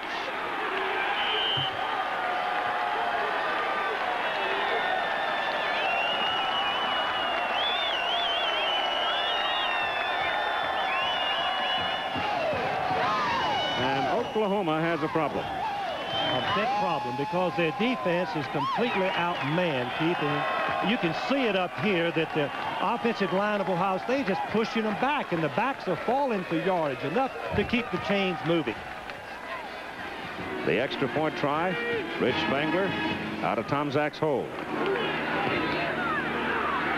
And it's perfect. So with 8 minutes and 30 seconds to play in the third quarter, the Ohio State Buckeyes now move out to a 21-7 lead over Oklahoma. Left across your screen there. Time remaining third quarter. Buckeyes back on top by 14. They led in the first quarter by 14. Washington leading Michigan at halftime out in Seattle 10-3. And the Buckeyes now will kick it off. There are the numbers for the touchdown, and what was really impressive was that that Ohio State made up a 10-yard holding penalty as if it wasn't any problem to them at all, Chief. Yep. Boom, boom, and they've got the 20 yards and a first down. Marcus Dupree has a damaged knee. Left knee is hurt and will not play today. And the Oklahoma offense has been reasonably ineffective, save a 40-yard pass play to Buster Rhymes and a 37-yard sprint by Spencer Tillman. Spangler's kickoff is way back and beyond the end zone, so no return. Comes out to the 20. Here's the Ohio State third touchdown. From behind, watch the blocking, fans. Take notice of the left side of the line. You can see the Oklahoma people sealed off. There's no one there. As Bake is able to knife right through in behind, throws his block number 85 for the touchdown. Another thing that's worth pointing out, too, Oklahoma's option offense normally gives you, historically, I think probably over the last decade, 5 yards or better on first down plays. Today, they've averaged just less than 3. And Earl Johnson running at tailback with Dupree hurting out of there, gets up to about the 24 for a 4-yard pickup. What we're seeing on Ohio State is their defensive backs are supporting the run right at the line of scrimmage on that pass play. On the last play, Bell, the safety man, tackled Johnson in the hole for a short gain. That's what, when the team doesn't have to worry about the pass, Keith, they can just get those backs up in the run and play, and Oklahoma's got problems.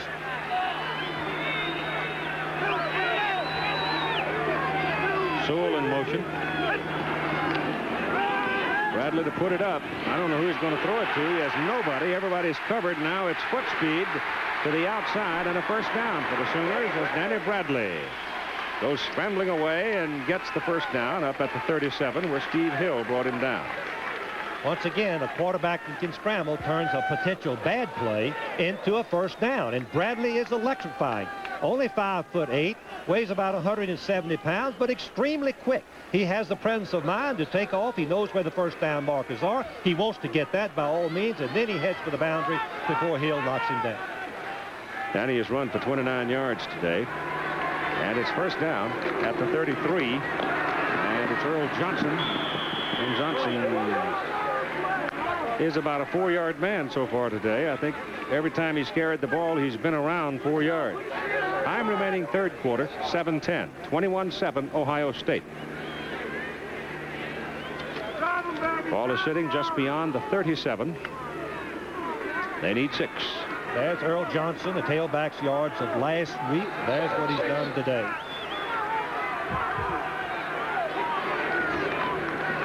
Hands it to Tillman. He's close to the first down. Well, he gets out of there in a hurry, doesn't he? He's got the first down. Nelms, number 54, is really a key man. He's being blocked by Thomas, and you can see that he gets some penetration, but once again, Johnson cuts back, and Nelms misses it. Now watch his reaction.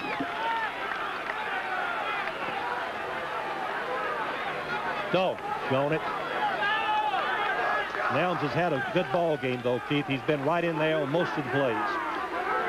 First down, Oklahoma at their 44. Bradley stands up, little quick pitch. They're trying to set up a screen over there for Buster Rhymes. But it looks like everybody on the Ohio State side of the field knew what play was called. Well, Ohio State's backs are so close, Keith. The receivers do not have a chance to catch the ball and run with it. And because Oklahoma is not feared as a passing team, that's the way the team should play them, up close and tight.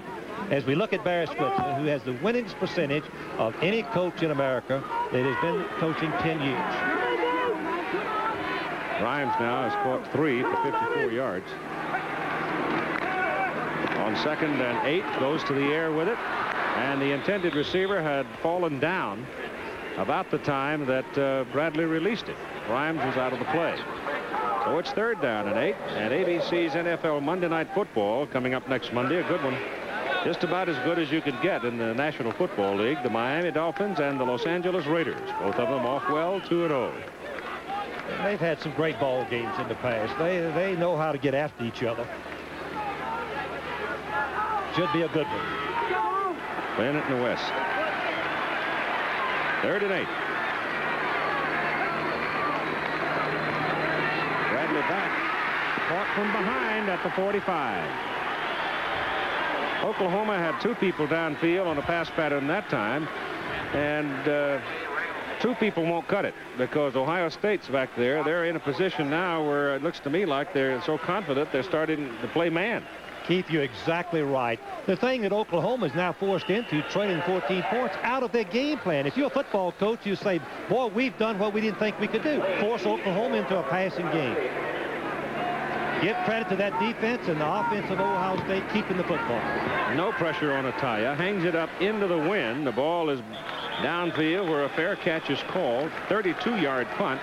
Still pretty good field position for Ohio State as they will take over the ball right around their 22. 5:08 to play in the third quarter. Ohio State dominating the second half so far. Have the football first down at their 22, leading 21-7. That's the tailback. And the offensive line surge again is pronounced as Kelvin Lindsey carried it.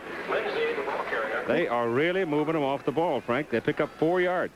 Keith, what they're doing two things. One, running behind their best blocker, Bill Roberts, number 70. And number 2, they're running away from Oklahoma's best defensive lineman, Rick Bryan, who's lined up on the opposite side of the ball. On virtually every first down, they've run to the left.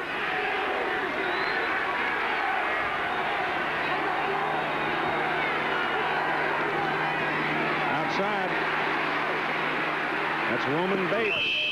Thrown out of bounds, but he's got a first down. Scott Case finally dragged him out. So the redshirt freshman from Memphis picks up the first down. Next Saturday on ABC's Wide World of Sports. Great moment in sports. Sad in one way, but at the same time, noble in another way. As Alex Arguello ends his brilliant boxing career, losing to Aaron Pryor. Of course, losing to Aaron Pryor is no dishonor in that. He's a good one. You'll see it next week on ABC's Wide World of Sports. First down, ball is on the 34. And off goes to Bates again. And he's running hard. So Earl Bruce getting a lot of mileage out of his tailback spot today. That's the rest of ABC's Wide World of Sports next week. And the America's Cup turning into quite a scuffle between the United States and Australia.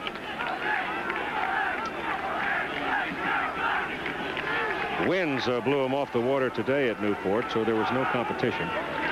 4 minutes to go in the third quarter, and it's second down and 6 as Lindsey checks back in.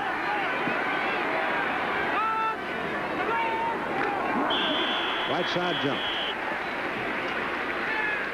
Right tackle of Ohio State, Jim Carson, missing the snap count. You're going to stay on the right of your screen. Carson's going to jump and break the line of scrimmage, make contact with Brown, number 80, which is illegal and a 5-yard penalty. See it right there. He was anxious. He wanted to get across and cut Brown off. The play was going the other side. You were talking about him running left all day, Frank. The statistics certainly amplify that. They've carried the ball 35 times Dead ball, on the ground. Ball start, offense. They have run left 29 times, 29 out of 35. 2 reasons, as I said, behind their good blocker and away from Rick Brown, the All-American.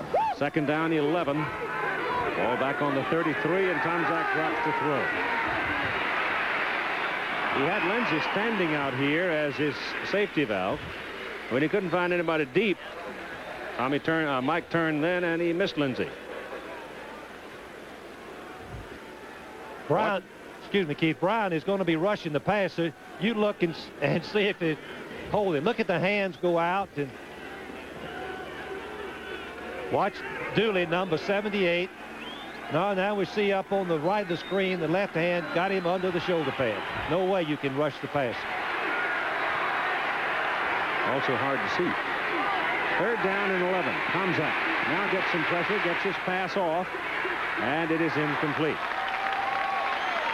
He had Frank down the sidelines, but no way John could get to it. And so the Oklahoma defense, when the defense went off the field the last time, it was just a dragging, tired defensive unit. Now they come back and play better. Now Bill Roberts, number 70, is an All-American.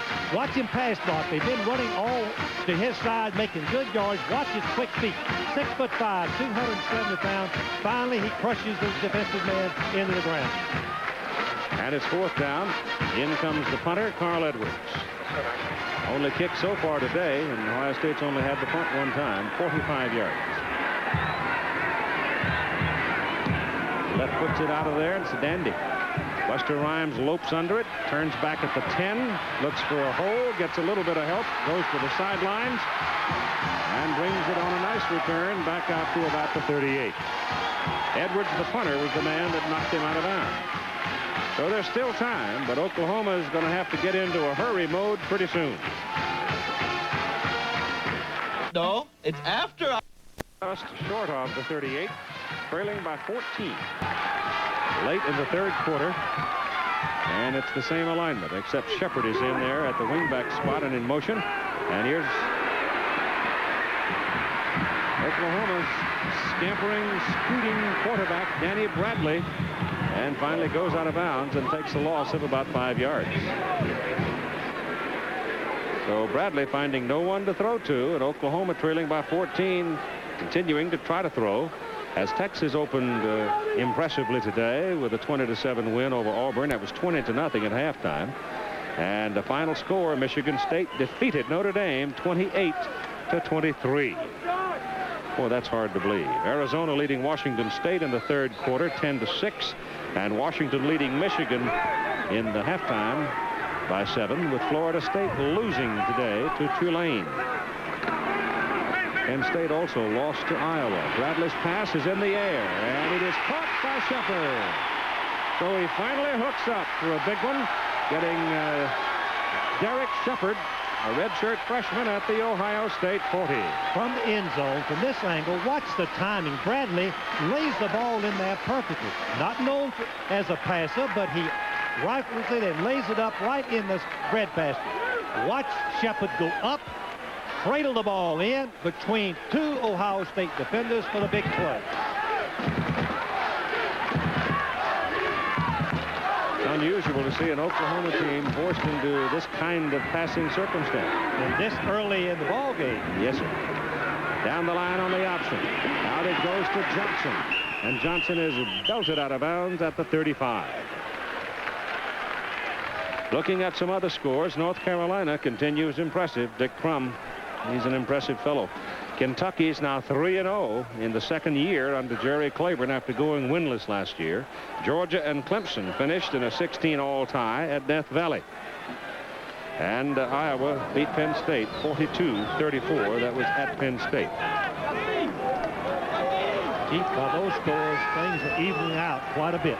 Wisconsin a winner by a point. Alabama a winner by 40. Parity, Frank. 2nd down and 7. Oh, my goodness. Oh, would you believe that? There were 2 Ohio State defenders there. The ball bounced off of them. I was about to say, my gosh, what a terrible choice. He almost threw the ball away, and it ricochets right into the hands of the receiver. You're going to see Tatum and Gale coming to cover the ball. No, excuse me, Lane, number 12, deflects it, and then number 5, Johnson catches it. And it's a 1st down for Oklahoma. There's an old saying that luck is infatuated with effort. I believe that's what Johnson was alert on the play. That's heavy. From the 27, Johnson again bounces off 1 and gets inside the 25. Johnson runs straight up. He's not a leaner. Bigger target that way, too. South Carolina beating Duke today. Joe Morrison getting a win. Oh, no! And Dartmouth, Joe Yukika, Ball Club beating Princeton. And Brown edging Yale. Johnny Anderson beating Carmen Koza. What was that? Did Columbia win? 14-13 when Basafasa missed it. Wyoming back on top over the Air Force. That'll be a considerable upset right there.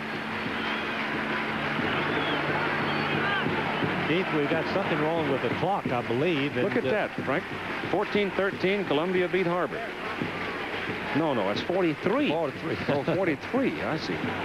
Okay, I was going to say, that'll get your attention. Well, they're having a little clock trouble. It's showing 2:33 right now. And Roland Tatum is down and hurt again for Ohio State. On the bench where the trainer's talking to him now. Ohio State sitting on a 14-point lead. 2nd down and 7 for Oklahoma. Handoff to Spencer Tillman, the fullback, out of the wishbone, and it booms down close to the 20. Make it the 21. He's going to be 3 yards short of the first down. 3rd down and 3. Ohio State's 3 defensive linemen, I think, Keith, deserve a great deal of credit in slowing down the Oklahoma offensive game inside. That's Preselius, Nelms, and Morrow have held up pretty darn good for them. Yeah, I would say this ball game has been decided in the trenches. Very definitely. Ohio State has had the upper hand on both sides of the football. They go outside with it, and it doesn't work. They'll try to give it to Johnson. Merrill Johnson cannot get outside as Garcia Lane read it and made the play. So it's 4th down and about 5. Got to score a touchdown. I heard Barry Switzer say you got to score a touchdown. So that means they're going. Garcia Lane made an outstanding play. He read the play perfectly, and he blitzed, and he got Johnson. Watch from the left of your screen. A cornerback makes this play. Johnson thinks he can get outside the end, but there's number 12, the cornerback, 5 yards in the backfield, and he makes the tackle on Johnson. 4th and 5.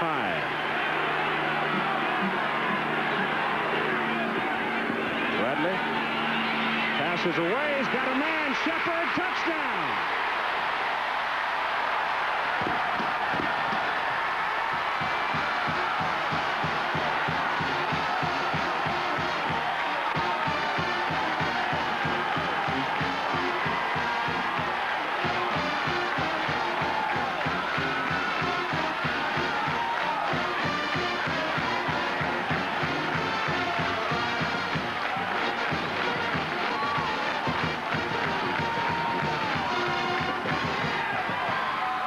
And you got a ball game again. 1 minute and 1 second to go in the 3rd quarter. 22-yard pass play. David Culver for the extra point. It's very important, and it's good.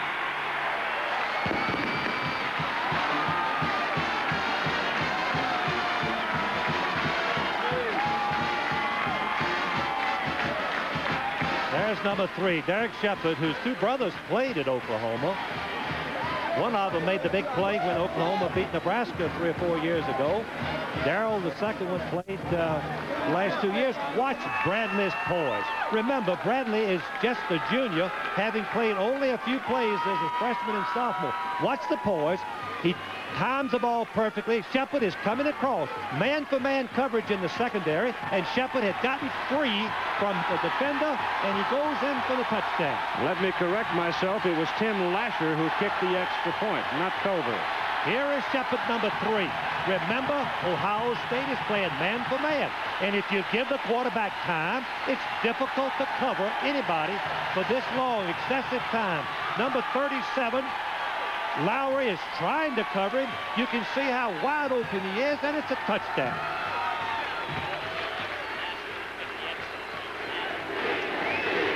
And so the Sooner fans take heart. Out of 75,008. Lasher will kick off. Norman Bates and Kelvin Lindsey now are the deep people, and Keith Byers must still be troubled by the heat. He has played only 1 play, I think it is, in the 2nd half. There are the numbers for the drive. Very, very impressive, with Bradley being responsible for most of it. It's a poor kick. It'll be Ohio State's ball. 1st down at the 27 as John Frank, the tight end, well upfield, made the catch on the high short kick. John Frank had the presence of mind to signal for a fair catch, which you can do on the kickoff, fans. If you want to signal for a fair catch, you have every right to, just as if it was a punt. Either way. 59 seconds to go in the 3rd quarter now, and the home crowd starts to make a little noise as Ohio State comes out of the huddle. Byers is in at tailback now. First time we've seen him in several minutes. And he's got it. And he runs in the middle for about 7 yards. Once again, Byers ran over behind the left side of the line on 1st down. made a nice gain, and one thing that will quieten the crowd down, and Ohio State coaches know this, run right at Oklahoma and make a couple of first downs and get the ball out to midfield. Lindsey comes back in at tailback, and Byers comes out now for the Buckeyes. Ohio State lost 4 fumbles last week, and back to rolling the ball much better today. Lindsey trying for his first down, and he's close to it.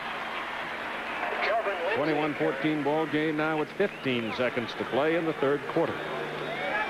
If you had to choose sides, if you could just have the team like Ohio State, if they can just stick to the knitting and run their plays, mixing up a few passes, they cannot afford to be too conservative. One of the officials was caught, and they're working on him now. It looks like he's hurt his left knee. I can't tell from here exactly who it is. It's normally the umpire who lines up right behind the blocking in that offensive line, and he gets run over from the side. That would be Wayne Meese. Watch at the top of the screen, and let's see if we can tell what happens to the umpire. On the very top of the screen, up above, you can see the umpire right there gets knocked down by the Oklahoma linebacker, Benson, I believe, coming across. Chains on for the measurement. This is whether or not Lindsey got his first down, and he is just short by about a foot. 13 seconds to go in the third quarter. 21-14, still very much a contest. Marcus Dupree hurt in the second quarter, out for the second half. Oklahoma lost Eric Pope, their starting right guard.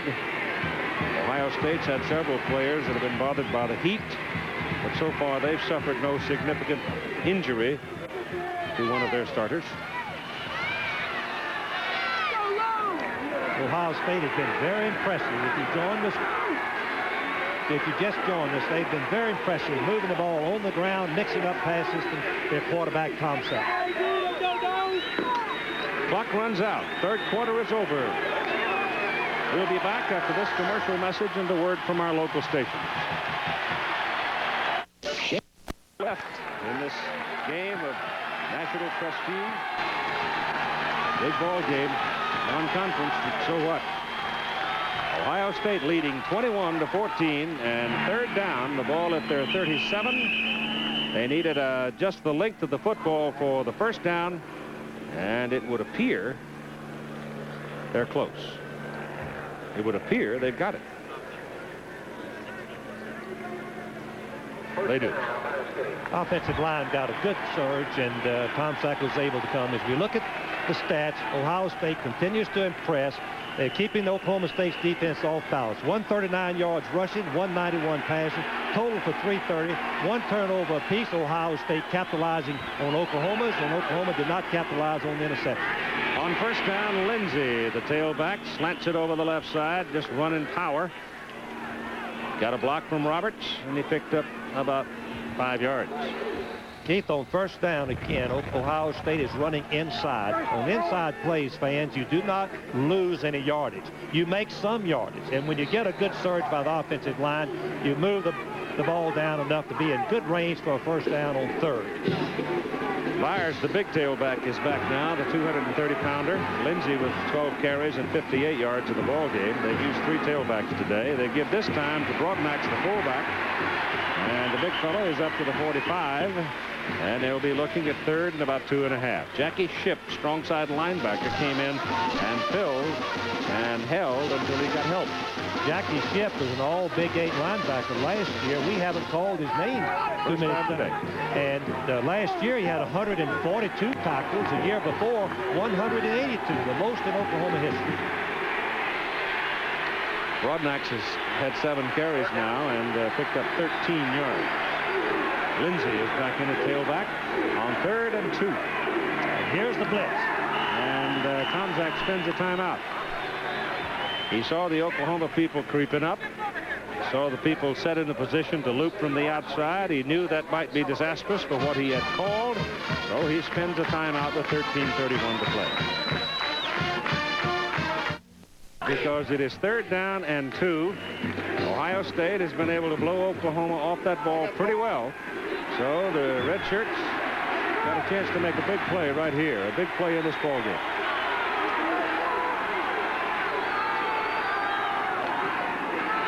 Lindsey, he's close. Keith, he fell forward on his second effort. It looks like the spot is going to give him or make it very close. Thomas Benson, weak side linebacker, was the first there. The chains are being moved downfield. That's about the worst thing that an Oklahoma partisan could see right now as the Buckeyes continue to play an outstanding football game. They just simply haven't made very many mistakes. They have stayed with what they decided to use when they came to the ballpark. And by golly, it's worked for them. That's a big point. They stayed with their game plan, and it's working. 48-yard line of Ohio State. Tomczak looks around.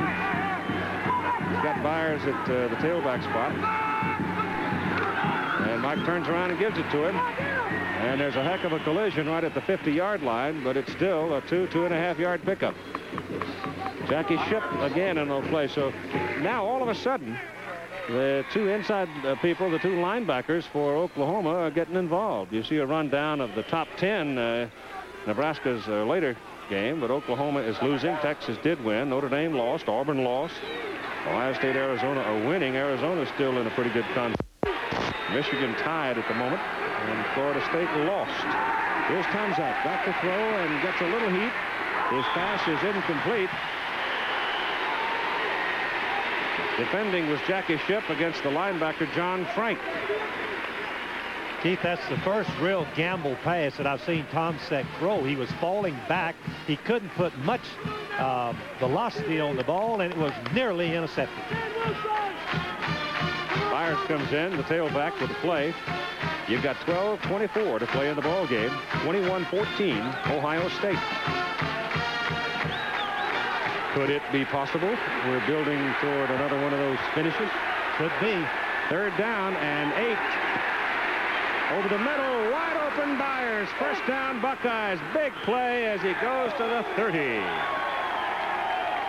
Nothing but poise, confidence, extreme confidence by Tomczak, decoying the linebackers back, way back. Watch to the right of your screen. You'll see Benson dropping 15 yards. And then Byers goes right over. Look where he catches the ball. Benson, number 38, is 15 yards deep. And so wisely, Tomczak goes to the short man for the first down. Just short of the 30. First down for the Buckeyes. 12 minutes to play, and Tomczak gives the ball to Kelvin Lindsey. He runs it to the left side again. I've never seen so many plays run to the left, Keith.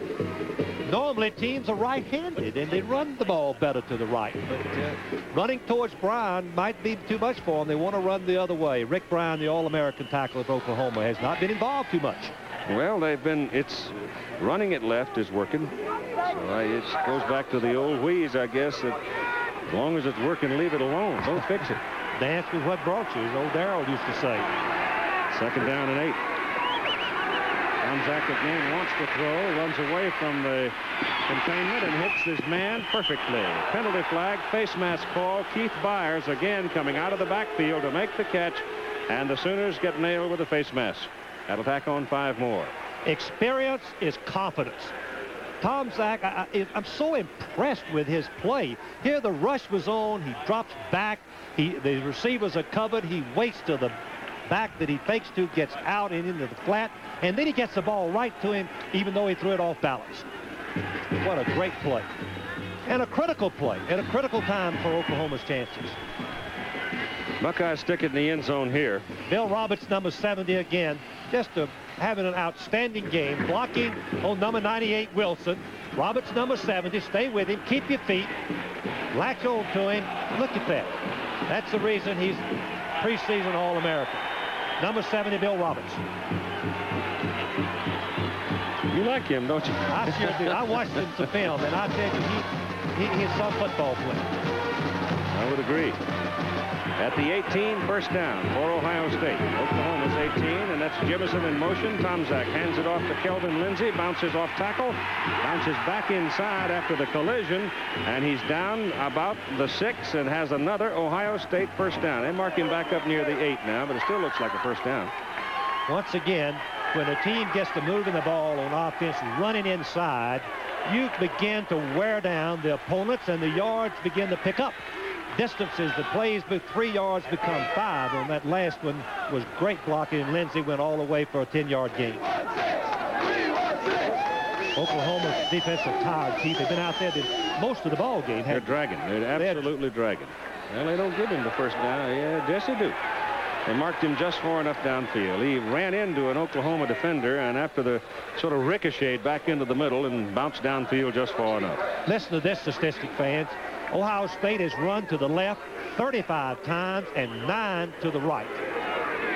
Is that a trend? And the reason that they do that is running behind their best blocker and also away from Oklahoma State, Oklahoma's best defensive player, Rick Ryan. It's first and goal from the 8. That's Byers pounding up the middle, and he crosses the 5. You inadvertently said Oklahoma State, which gives me a chance to pop one for an old pal in Cincinnati. Cincinnati opening their season with a 14-3 victory over Penn State last week. And Oklahoma State is at Cincinnati tonight. They're all sold out. And Mike McGee, the athletic director of Cincinnati, is dancing on the street corner. Well, he chose one of the great young football coaches in America, in Watson Brown. And, of course, Jimmy Johnson is an old Arkansas graduate. We think he's a good one, too. Tomczak forced back inside. He was trying to run the option play. Oklahoma would not let him do it. Number 21, Brian Hall, the left corner, had penetrated and stepped into the backfield. And Tomczak goes down right at the 5. He lost about a half a yard. In this position, Oklahoma had no choice to play what the coaches call guts defense, meaning that you give them the pass, you bring in 11 people, and if they throw it, they're going to hit it for a touchdown. They didn't, and they made the play for a loss. Time remaining, 9.5 minutes. Oklahoma held Ohio State the first half on the 1. Tomczak wants to put it up. He gets it away. It's high, and it is incomplete. Caught out of bounds. And the man who was bedeviling the quarterback was Kevin Murphy, number 39, a defensive end. He just kept coming and coming and coming, and Mike couldn't get away from it. From the right of your, top of your screen, Murphy was all conference last year as a sophomore. He is a relentless pass rusher. You can see that he forced the bad throw, and obviously I believe that Tomczak was trying to get the ball out of bounds. So it brings up the 4th down play, and Rich Spangler is in now for a field goal try of 22 yards from the right side. A lot of leg, and it's good. So Spangler gets a 3 big points for Ohio State. 9 minutes and 15 seconds to play in the ball game, and the Buckeyes are leading by 10. Frank, here in the final quarter, Oklahoma in that last possession had the ball for 6 minutes and 45 seconds. That's a long time to hold that ball in the final quarter. And the defense of Oklahoma have been out there, I would say, 2/3 of the ball game. Oklahoma offense has only looked good on 2 possessions. Let's see what kind of a kickoff now they want from Spangler, whether he'll keep it low or whether he'll hit it high and as far as he can. He kicks it just as hard as he can. That's Buster Rhymes back at the goal line and mess around with it back there, and now he's got to put it down. So a little confusion between Rhymes and Earl Johnson, and 20-yard line for Oklahoma. For us, Jim Lampley.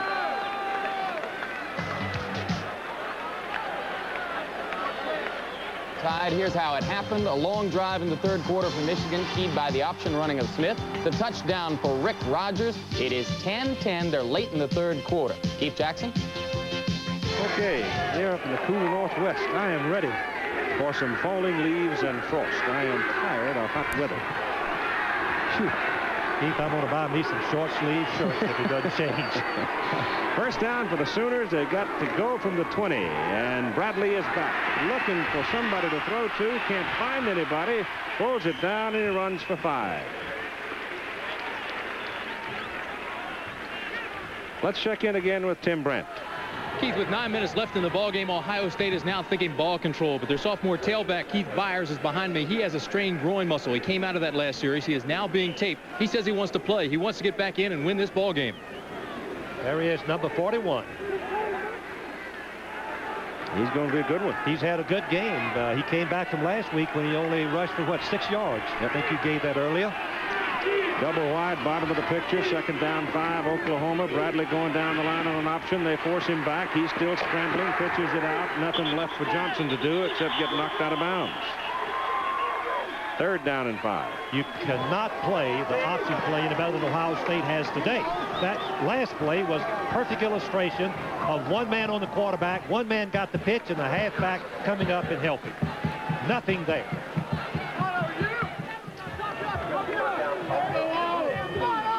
In the days when we played Darrell Royal's wishbone teams and watched Alabama play, if they couldn't run the ball up the middle, the outside option play is ineffective. That's what we've seen today. Derek Shepard comes wide to the bottom of the picture. 3rd, 4.5. Bradley back to throw. Has some time, gets it away. Good to Shepard. Shepard gets one block. He may go, but Garcia Lane gets away. Buster Rhymes had a chance to level Lane. If Rhymes knocked him on his back, Shepard scores, but Rhymes couldn't get to Lane. Go back to the same play they scored on. Little fake of the bootleg, and Shepard is coming across the middle, and the ball is right on the target, over the linebacker. Watch Rhymes to the right. As Keith Mitchell had a chance to block number 12 Lane. You couldn't do it. Otherwise, it would have been a touchdown. But it is a 1st down for Oklahoma at the Ohio State 38. And no one is covering Shepard. They're in a zone defense, meaning the linebackers have got to get back and cover that, and it was too deep for him. Shepard has caught 3 passes now for 85 yards. They take it inside. And boy, there's a heck of a collision. But Tony Giuliani runs into Earl Johnson. You're exactly right. He ran into him. Johnson went right back to his own goal line. That's unusual.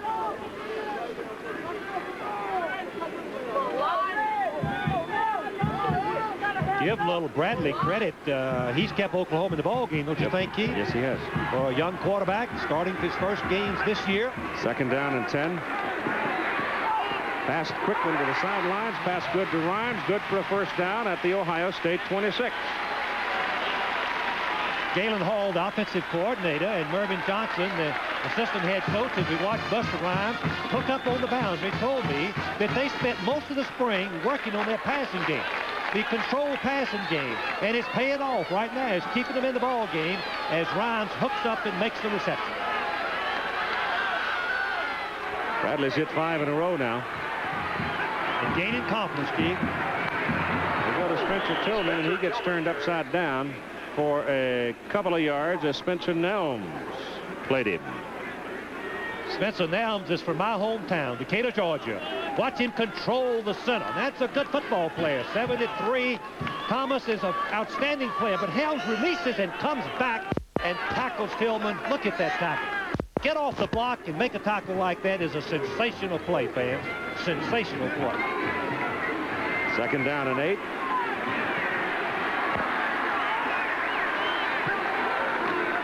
Johnson, number 97 for Ohio State, Dave Crecilius. And it was a perfect example of a defensive lineman and that old word leverage. He had himself fully extended, and running into him was like running into a tree trunk. When you can get your hands on the offensive blocker, you control him, and that's what Crecilius did. He controlled the blocker, as Keith said, kept his feet free. Then he can escape the block and make the play. Oklahoma's in trouble again, 3rd and long. 3rd and 6. Sewell comes way wide out of the picture.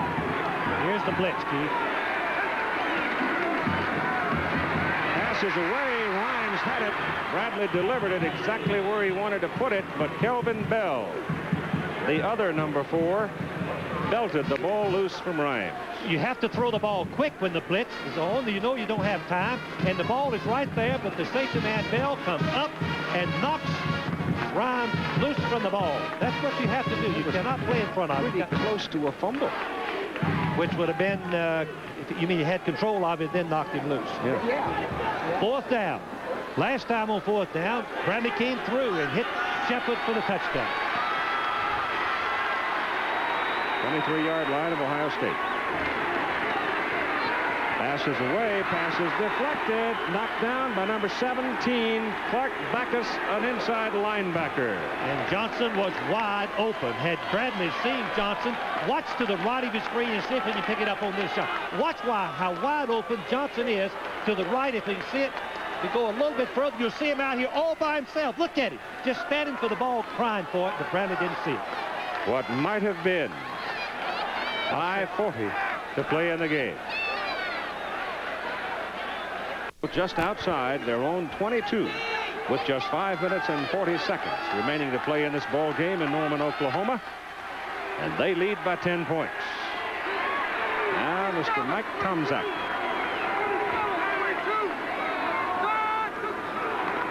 Hands the ball off, and it is Byers, the tailback. They wrapped him, and he's back in there, and the 230-pounder is pounded away. Good gain on that play of 5 yards. Keith mentioned earlier, but I think it's worth mentioning again that Byers carried the ball 5 times last week for 4 yards and lost 2 fumbles. Today, he's 14 for 52 and no fumbles. Dramatic change and improvement.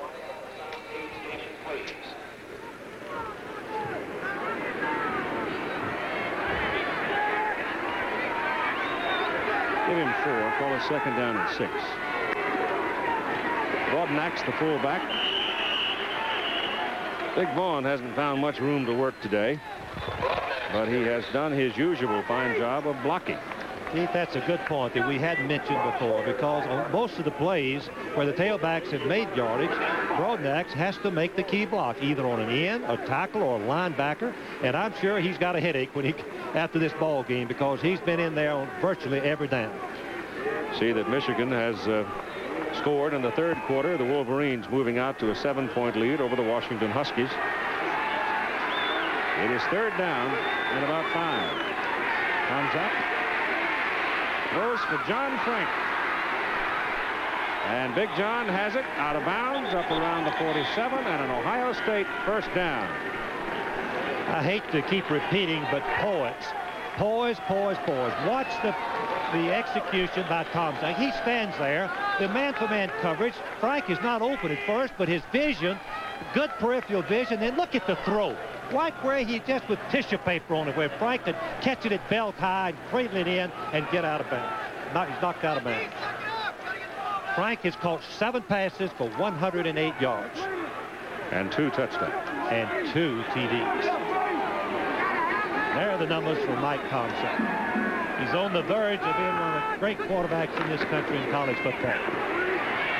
Penalty flag down as Lindsey cuts it upfield and crosses midfield, but let's see about the penalty.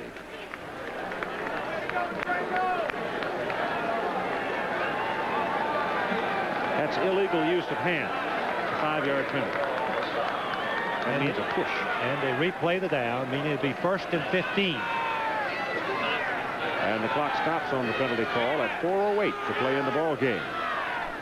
Well, I had reckoned Ohio State in the preseason poll at number 6. I had reckoned Oklahoma as number 1. Well, Keith, just to tell the fans what Marcus Dupree means to the football team, in the last game of the Fiesta Bowl. Did we use the hands on the offense? I think this is significant. Dupree played 34 plays against Arizona State. Oklahoma made 355 yards, 21 points, and no fumbles when he was out of the ball game. They made 122 yards, 5 turnovers, and no points. Enough said. 1st down, 15. Boy, there's nothing for Byers. They were coming. As the minute that ball was, in fact, anticipating, Thomas Benson was traveling at full speed before the ball was snapped, and he had the play read exactly right, and they were dead determined to stop that left-handed run that time. And they did it with a stunt, which is something that Oklahoma does very rarely. The last 2 or 3 years, they've struggled a little bit on defense, Keith, and they haven't been a stunning team. They've been trying to get their fundamentals down and play better fundamental football, but on that occasion, the stunt came through for them. It is 2nd down and 18 for Ohio State. 3 minutes to play in the ball game. Well, they take it back, same general direction, and run it back up across the 40 with Kelvin Lindsay carrying. And the linebackers again get in on the play, as well as Rick Bryan moving into the middle of the melee. In terms of strategy, I don't believe that Ohio State will put the ball in the air anymore. Leading by 10 points in under 3 minutes. If they do, it'd be something like a screen. Oklahoma spins the timeout. And the Sooners now will have 2 timeouts remaining. Both teams with 2 timeouts left and 2:56 to play in the game. Frank of Ohio State. Buckeyes have it, and they need about 16 yards to keep it. With 2:56 to play in the game, and Ohio State leading Oklahoma by 10 points. And they bootleg it out. Tomczak. And they've got him up around the 45, so they will have to kick it away. The MVPs for the ball game as Tomczak comes up limping. Under the circumstances, all things considered, John Frank had a marvelous ball game for Ohio State. But all things considered, the vote goes this way, the 2 quarterbacks. Mike Tomczak for Ohio State, Danny Bradley for Oklahoma. And the respective universities will receive from Chevrolet $1,000 each for their General Academic Scholarship Fund. 13th year that Chevrolet has participated in the scholarship program.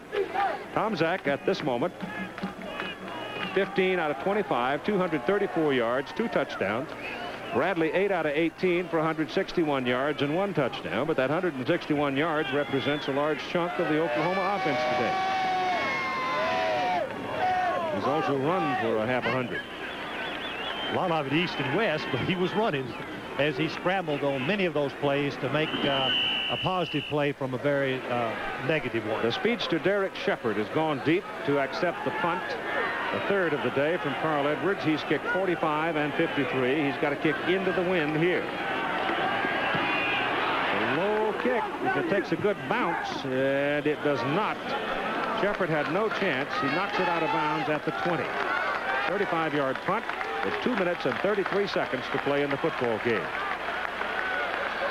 Well, home stadium doesn't mean a bloody thing to these fellows, does it? Oklahoma went up to Columbus and won 29-28, and it looks like now Ohio State's going to win here in Norman.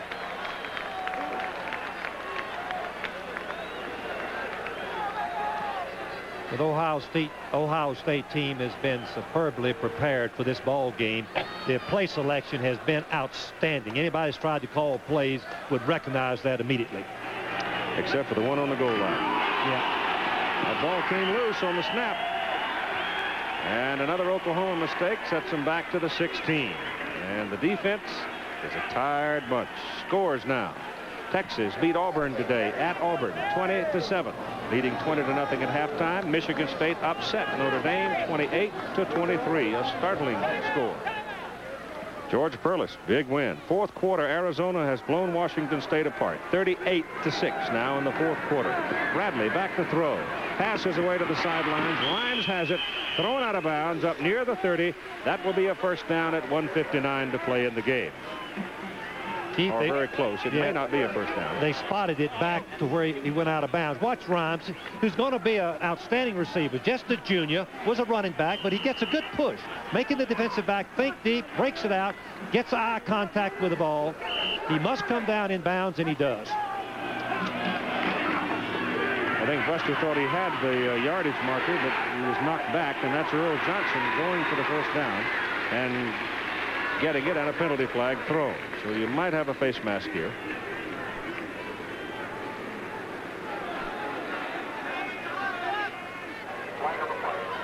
That's what it is. They'll tack on 5 on that with 1:43 to play in the ball game.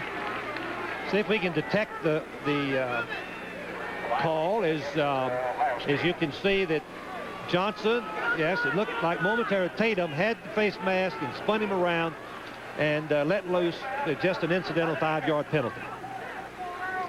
And it's a first down for Oklahoma out at the 38. Well, Iowa won at Penn State today. The Hawkeyes look good. Michigan is winning at Washington. Ohio State winning in Norman. Wisconsin won today. Michigan State beat Notre Dame. Big Ten might be a lot of fun. That pass is incomplete, intended for Derek Shepard. The man that hit Shepard and knocked it loose was Sean Gale, number 2. And that's Tatum, number 32. And Rowland has been slow getting up quite a few times, but the man who is still not up is the receiver, intended receiver, Shepard. Now he comes up. Florida State was a loser today to Tulane by 6 points, 34-28. And North Carolina rolled along. They'll inch up in the national polls, I'm sure. There's the Iowa-Penn State score. They had quite a battle, but the Hawkeyes got away with it. And Georgia, Clemson, even in Death Valley. 2nd down and 10. Johnson, the tailback. Bradley back to throw it. 1.5 minutes to play. Penalty flags are down. I think you got a holding call coming up against Oklahoma. Pass is thrown downfield. The pass is complete downfield to Darren Berryhill. First chance he'd had at the ball all day, but let's go back upfield for the penalty flag. There are 2 penalty flags. The last one being that Bradley was across the line of scrimmage when he finally threw the ball, and that's a 5-yard penalty and loss of down. If the other penalty was holding, would be 5 yards, and illegal use of the hands would be 5 yards. And yeah, that's the one they're going to take, I'm sure, because it's loss of down, Keith. Defensive captain coming across. That's Clark Backus out of Maitland, Florida. Wisconsin beat Missouri today by a point. Look out for the Badgers. They're not a gimme in the Big Ten. Alabama was impressive, 40-0. And Kentucky goes 3-0, beating Indiana. And Kentucky did not win a football game. Holding here, decline. Illegal forward pass here, loss of down. 3rd down. That's the one they accept, as Frank said, because they want the loss of down. And 1 minute and 24 to go in the ball game. Ivy League scores there. I saw that earlier, and I thought it was a 13, and I almost said, whoopee, Columbia won a game, but not so. Wyoming upset the Air Force today, 14-7. Colorado won a ball game today. Buffaloed Colorado State pretty well. And California finally edging ahead of San Jose State after losing last week to San Diego State. Loss of down. It's now 3rd and 14. 3rd down at about 14 yards for Oklahoma. Very tough to complete anything but short passes. Ohio State's linebackers 5 yards deep. Safety is very deep. Right now, no pressure. The pass is thrown to the sidelines, and the pass is incomplete. And I'll tell you that Garcia Lane did a hammer job on Derek Shepard. Keith, I think it's appropriate to give credit to the defensive backs of Ohio State. This group of backs have been starters for the last 2 years. This is their 3rd year as Shepard tries to get the ball his own target, but watch Lane hit him after the ball gets there, knocks it loose for an incomplete. Again, in case you joined us late, Marcus Dupree suffered an injury to his left knee in the first half, 2nd quarter of play, and was not a factor after carrying the ball 6 times for 31 yards. It's 4th down and 14. Down the sidelines, intended for Earl Johnson, and thrown out of bounds.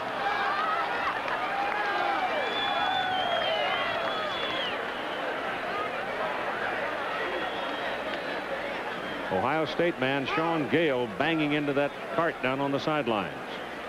It is padded, but he hit it full tilt and jumps up. He's all right.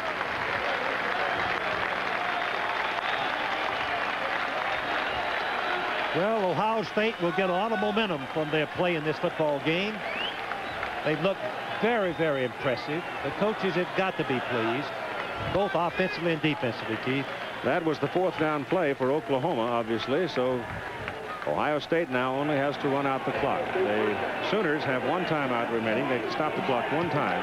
1 minute and 13 seconds to play. Well, Auburn losing today, Notre Dame losing today. Ohio State's liable to jump right up in around 2nd place. They very well could, and they would get my vote. I've been extremely impressed, and I give credit to the staff for getting their tailbacks all fired up. After the mistakes that they made last week, they've played an excellent football game. Oklahoma now has spent its last timeout with 58 seconds to play in the ball game. Ohio State has 2 remaining, but that's something they do not intend to use, to be sure. They just want that clock to wind out. The folks in Columbus along the Olentangy can get ready to have a little victory party tonight, because their football team has played a heck of a game here in Norman, Oklahoma. And Oklahoma now with no more timeouts remaining. It's just a matter of running down the clock. And the Buckeyes will go home 2-0, headed for a higher spot in the national rankings, I am sure. Oklahoma played a tough ball game, but they just couldn't do it without Marcus Dupree. The executive producer of ABC Sports is Roone Arledge, and coverage of today's game produced by Chuck Howard, directed by Andy Sedaris, our technical director John Allen, associate director Jimmy Roberts, our technical manager Bob Armbruster, our unit manager Dennis Szabo, assistant to the producer John McGinnis, our statistician Dave Burnson, and our spotter Todd Barry. And the clock is on its way, running off the seconds, as Ohio State is very impressive in beating Oklahoma in today's ball game by a score of 24-14. It's over. It's in the books. A two-game series. These two teams have split.